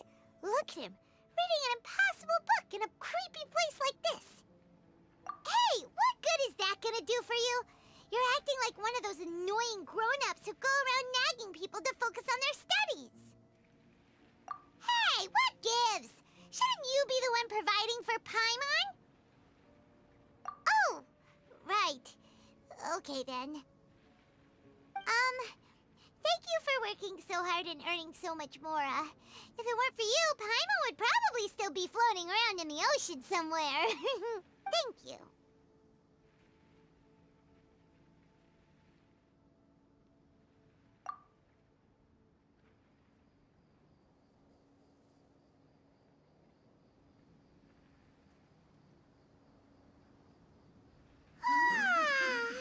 Paimon's getting so sleepy. Huh? What was that sound? There it is. It's coming from that direction. Is the sound coming from here? Huh. Paimon's not seeing anything. It's from below. But there's no way we can get down there. Something is off about the interior here.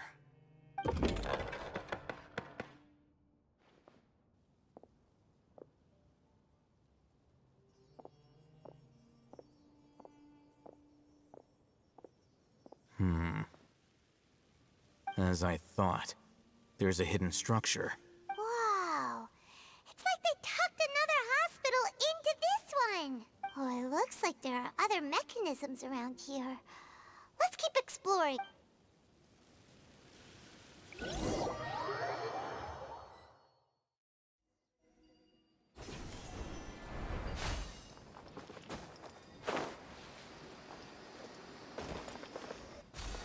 Into the wind.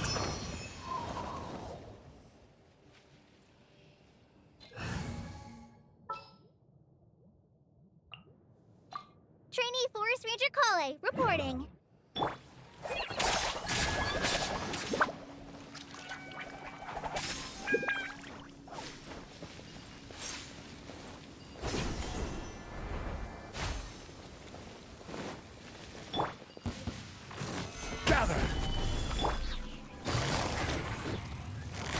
Busted.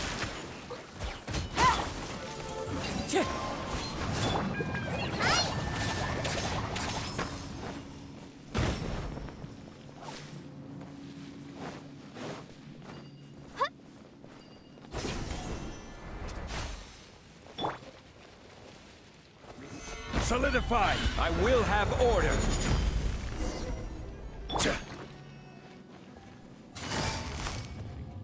Gotcha.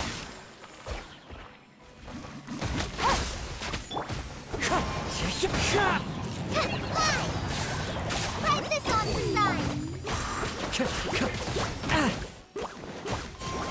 side! Quietly now.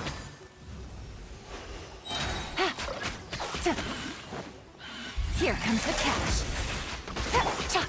Order guide you! Stabilize! Busted. Wind Strider.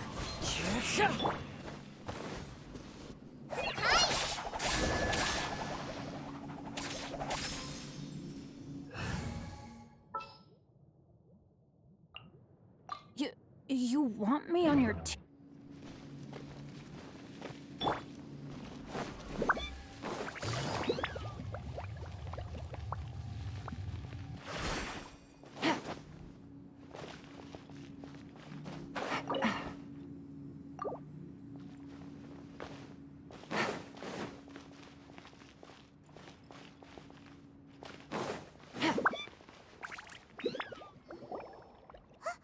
Look! There's someone over there! Good idea. Let's approach him slowly without alarming him.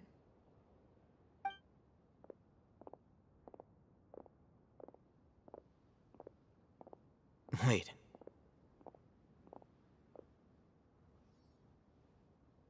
You're...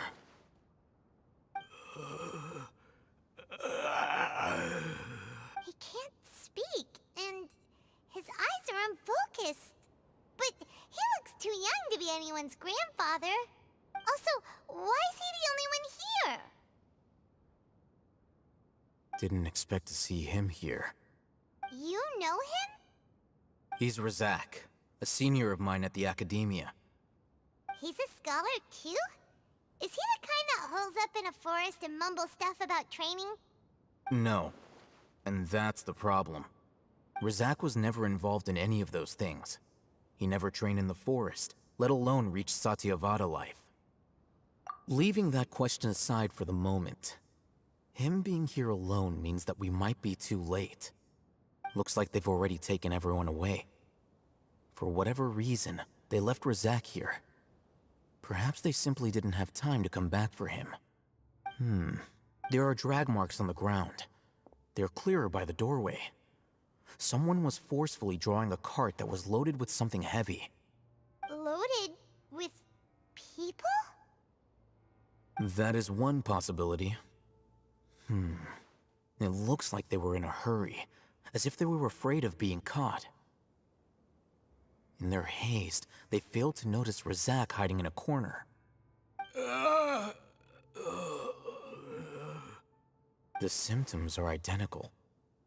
Looks like we found living proof. Huh? Why do you say that? Allow me to jog your memory. Recall your time at Port Ormos. Don't you think his symptoms look familiar?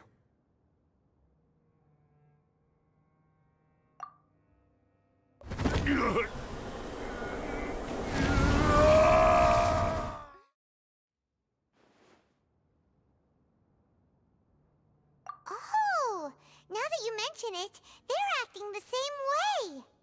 Correct. The academia is behind all of this. It isn't difficult to deduce their rationale.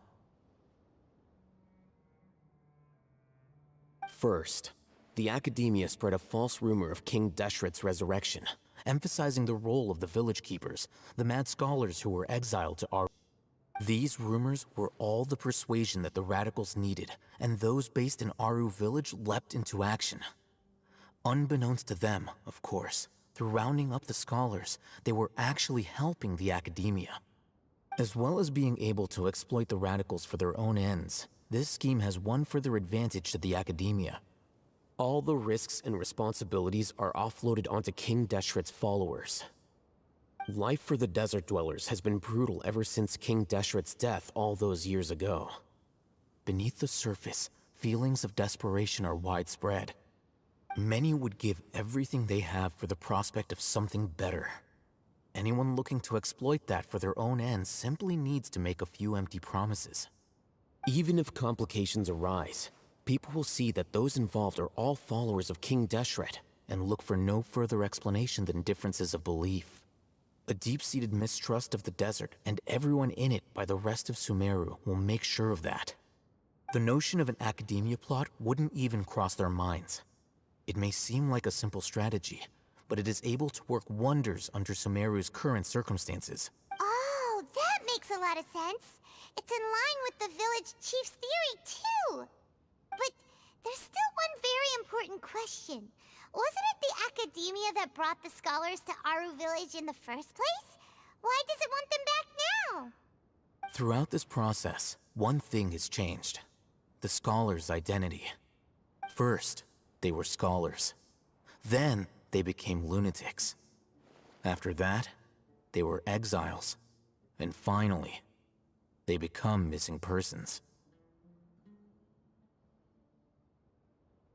An exile is still patently a living, breathing human being. But when someone becomes a missing person, that is brought into question. If you can't find someone, you have no way of knowing what exactly happened to them. That makes missing people an ideal resource. Resource? For what exactly?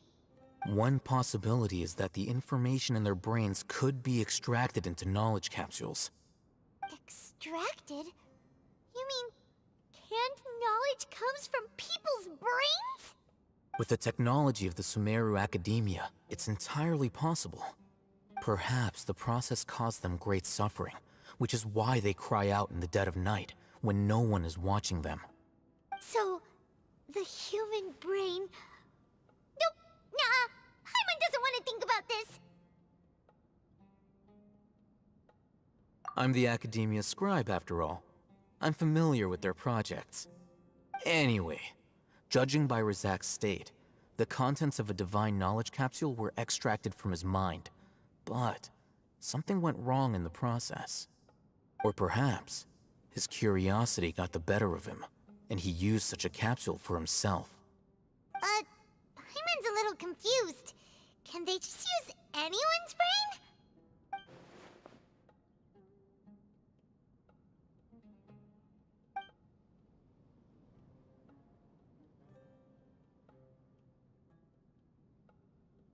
The look on your face tells me you've realized the answer.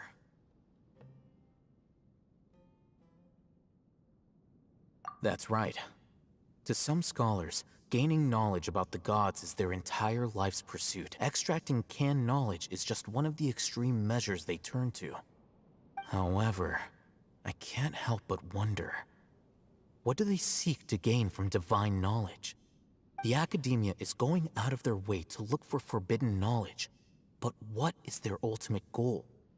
I've spent quite some time trying to analyze the contents of the divine knowledge capsule, but to no avail. It seems like my way of thinking is too different from theirs. You mean you're not even slightly interested in getting your hands on this forbidden stuff? All scholars seek to expand the horizons of knowledge, but I'm not particularly interested in gods, so I don't share their degree of zealotry. Extracting information from people as if they were lifeless objects? If this is the direction of academic progress, then the Academia may as well shut its doors. Sounds like you're really against all this. Of course. The Academia's actions run contrary to their rules. Whether it be academics or knowledge, everything has its boundaries. If those lines are crossed, the rules and order that govern everything in the world will be destroyed. This matter needs to be corrected, just like fixing a typo in a book. Wait, didn't you step in to help because you felt sympathy for those poor people? Not to be callous, but no. My criteria are a little more restrictive than that. There is no shortage of suffering in Sumeru, and the same can be said for the rest of Teyvat as well. What do you plan to do about that? Save every last person? Probably not. Paimon's not sure.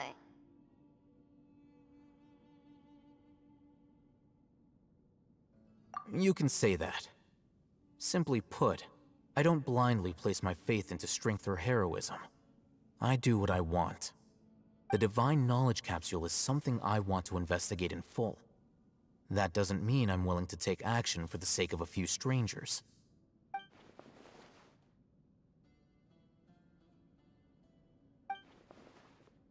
Paimon's been wanting to say this for a while. There are a lot of bad guys in the academia, but you're not one of them. You're their weirdo. You're probably right. Though I must say, I quite enjoy this feeling of being the odd one out. Uniqueness is also an asset, is it not? Wow, that's a great way to think about it. Paimon's really impressed. If only Miss Shani had a similar mindset, her life would definitely be a lot easier. I'm just a more likable person than her in general. There's nothing more to it than that.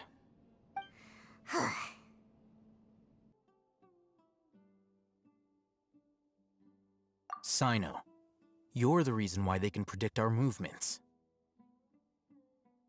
Wait, what's that supposed to mean? Choose your next words very carefully. It is simply a logical inference. I have my reasons. So what you're saying is, Sino's the mole. Interesting.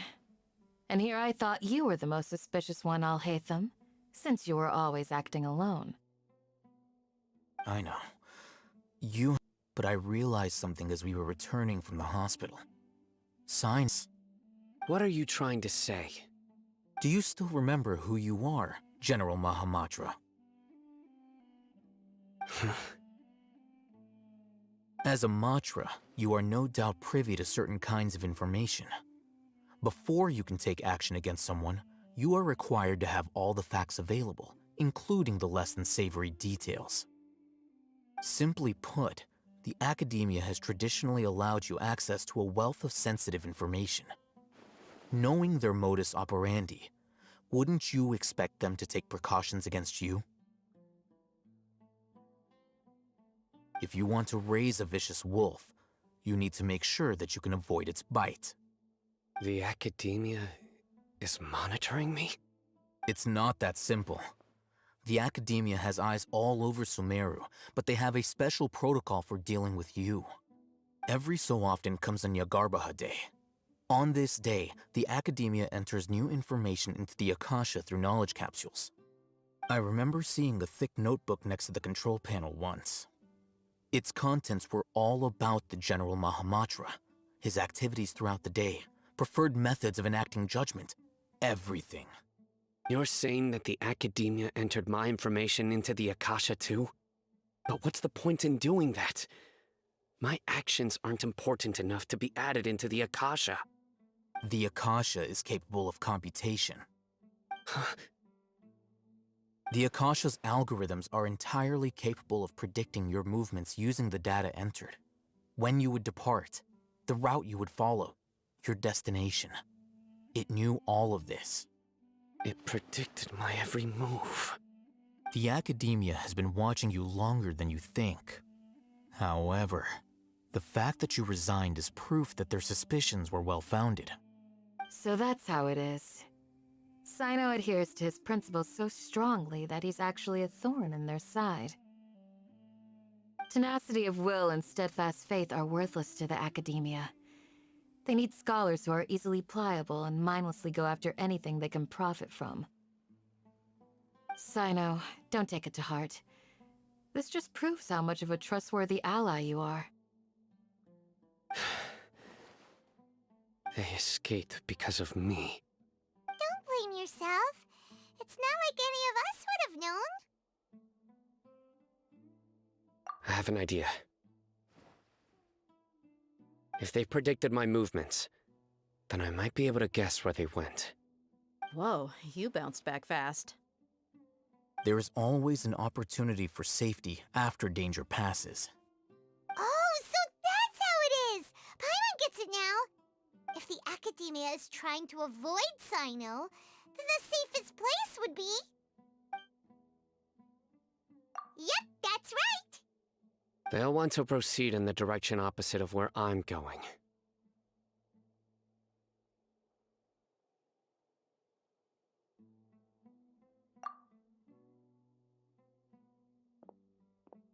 I must go. There's also something I want to investigate. Let's go, guys!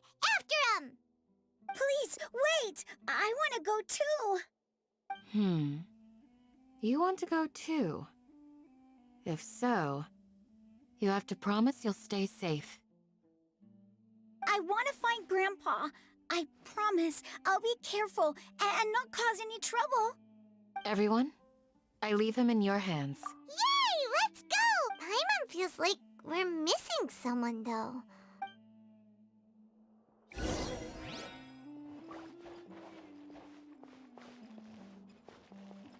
Take it easy.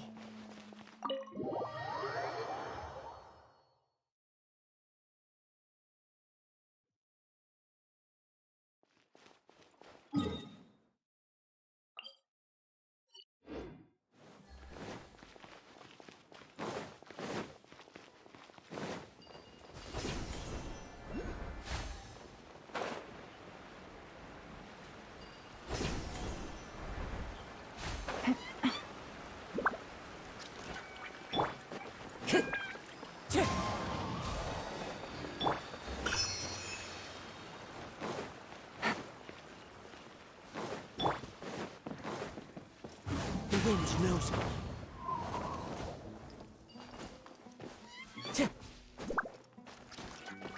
Time to go. So, where do we go from here?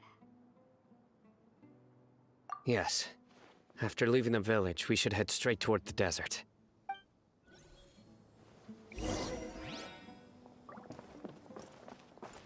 I know the desert like the back of my hand. Is that because you play here a lot? Yep. One time, Grandpa almost got lost in the desert, but I was the one who brought him back.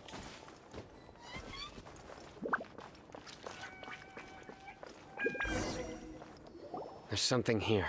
What's this? It's buried in the sand. Looks like we'll need to roll up our sleeves and do some work. And Paimon thought running around everywhere was already enough work. Okay. So, we have to dig it out? Whatever's down there, it looks like it's buried really deep. These are likely fragments of an academia-developed device, something akin to a headset. Looks like there were more than one village keeper. They must have been escorted this way because there are device fragments scattered around here. Let's split up and search the area. Chances are that we'll find other things nearby.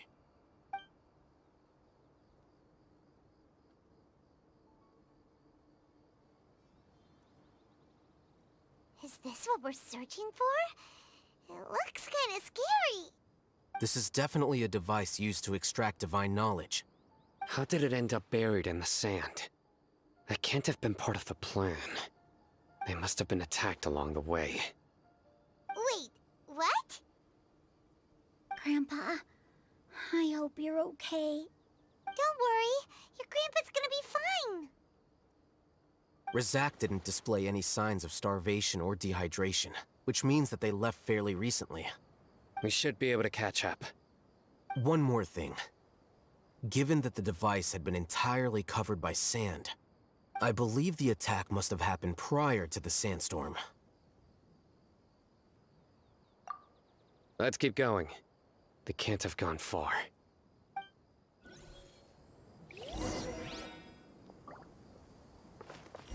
Ugh, but running on sand is so tiring. But you're flying, aren't you, Paimon? Is flying over sand tiring too? Ugh, of course it is!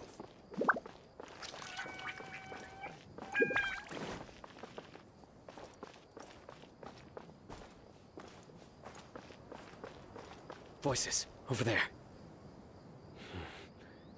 It sounds like an argument. Whoa, you have really good ears. Don't get any closer. They'll notice us. Dia's talking with the Eremites? Very interesting. Let's listen in. If you had informed me sooner, there'd be plenty of room for us to... You're one of us. We would never lie. Scholars. You don't know as much as I do. Need me to... I knew it. That's our Dia. Dia? Why would you... Dia! Hey, what are you doing? Huh? Didn't you say you'd help me find Grandpa? What? Well, look who's here. Ain't that something? This complicates things. You've betrayed Aru village? So, this is the great General Mahamatra. Dear, you'd be better off as my assistant than hanging around with this motley crew. Seen for yourself, I have the means and methods, and my ideals are far more admirable than theirs. I'm not the type that's easily swayed, Raman. You of all people should know that. Wait, what's going on, Dia? Whose side are you on here? Shut it, Paimon. It doesn't matter. Whichever side you pick, nothing can deter us from the grand mission of resurrecting King Deshret. Once our Lord of Old returns to this land, we will have a new beginning. Face the facts, Raman. It's not gonna happen. You should understand that more than anyone. Have all your years as a merc taught you nothing about placing hopes in a ruler? I'm a desert dweller and a proud follower of King Deshret. Whether I live by the edge of the sword or in peaceful comfort, my soul will always carry this conviction. It's not too late yet. The village mad scholars aren't gonna bring King Deshret back to life. You don't understand, my dear lady. Pursuing our faith is our purpose in life. Even if the chance of success is 1 in a million, we must be willing to give everything we have. Even if it'll expose you to the academia? Even if they end up disbanding the Eremites? Your Eremites, which you've worked so hard for all these years? Yes. We've waited a long time for this day to come. The sun and the moon no longer shine here. All you see now is cracks in this desiccated land. But fate has finally dealt me a hand to play against the academia. With these scholars in our custody, we'll stomp the academia's forces and fight our way beyond the wall of Samiel. Ridiculous. Think about it. The academia controls the entirety of Sumeru. Your powers are negligible in comparison. If you still don't believe me, then try asking these two men. They're also against the academia, but neither of them are as arrogant as you are. They look more like pawns of the academia to me. Why would I listen to anything the people of Greater Lord Rukkhadevata have to say? Filthy traitors.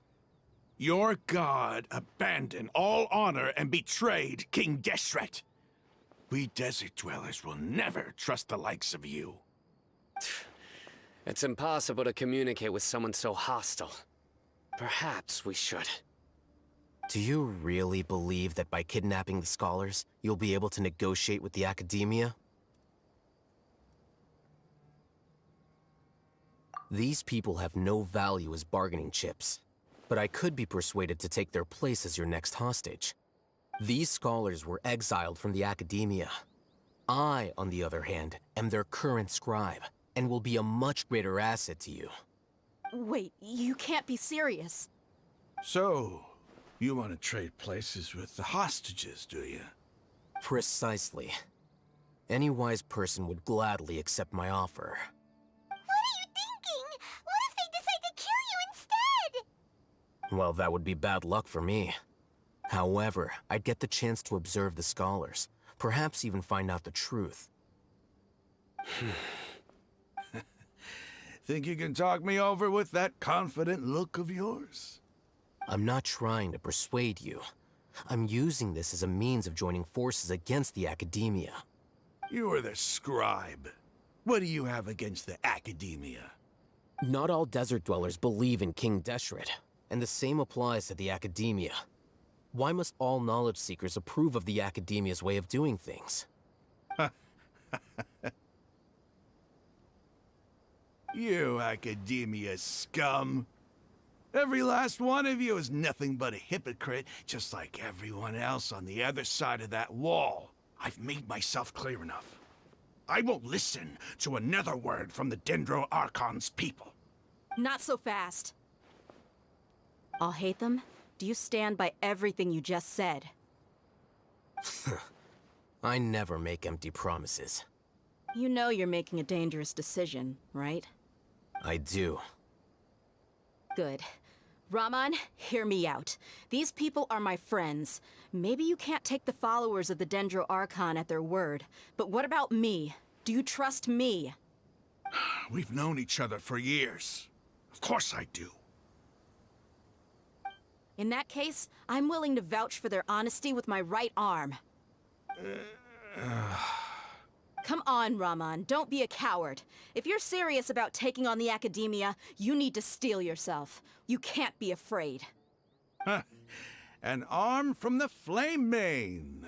You've piqued my interest. But what if you refuse to oblige? What should I do then? No one's a fool here, Dia. We're mercs. And mercs don't tend to live long unless they have their wits about them. You're not wrong, but this is different. I promised my friends that we'd bring back the village keepers together. Let's do it right here then. Give me your right arm as proof of your resolve. Don't listen to him! He's not even trying to negotiate! He just wants to make things more difficult! That's fine. Are you crazy? We came here to save lives. One arm for that many people is still a pretty good deal, if you ask me. Raman, I'm holding up my end of the deal here. You'd better not let me down. Sure. Go ahead and cut off her right arm.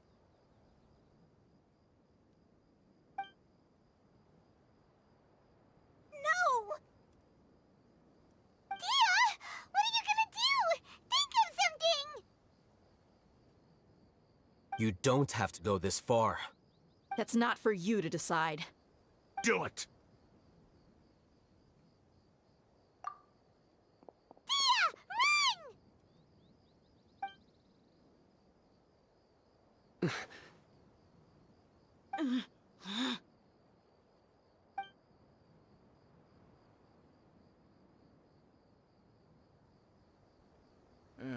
Stop!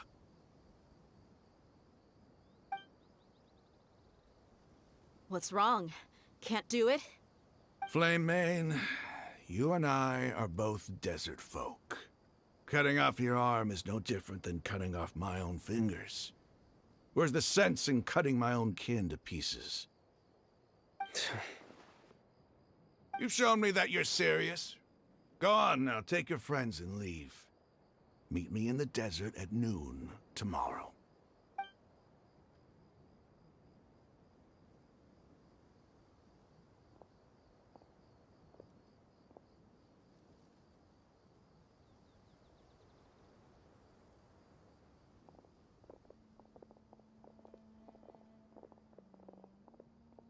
Phew. I was really counting on him not going through with it.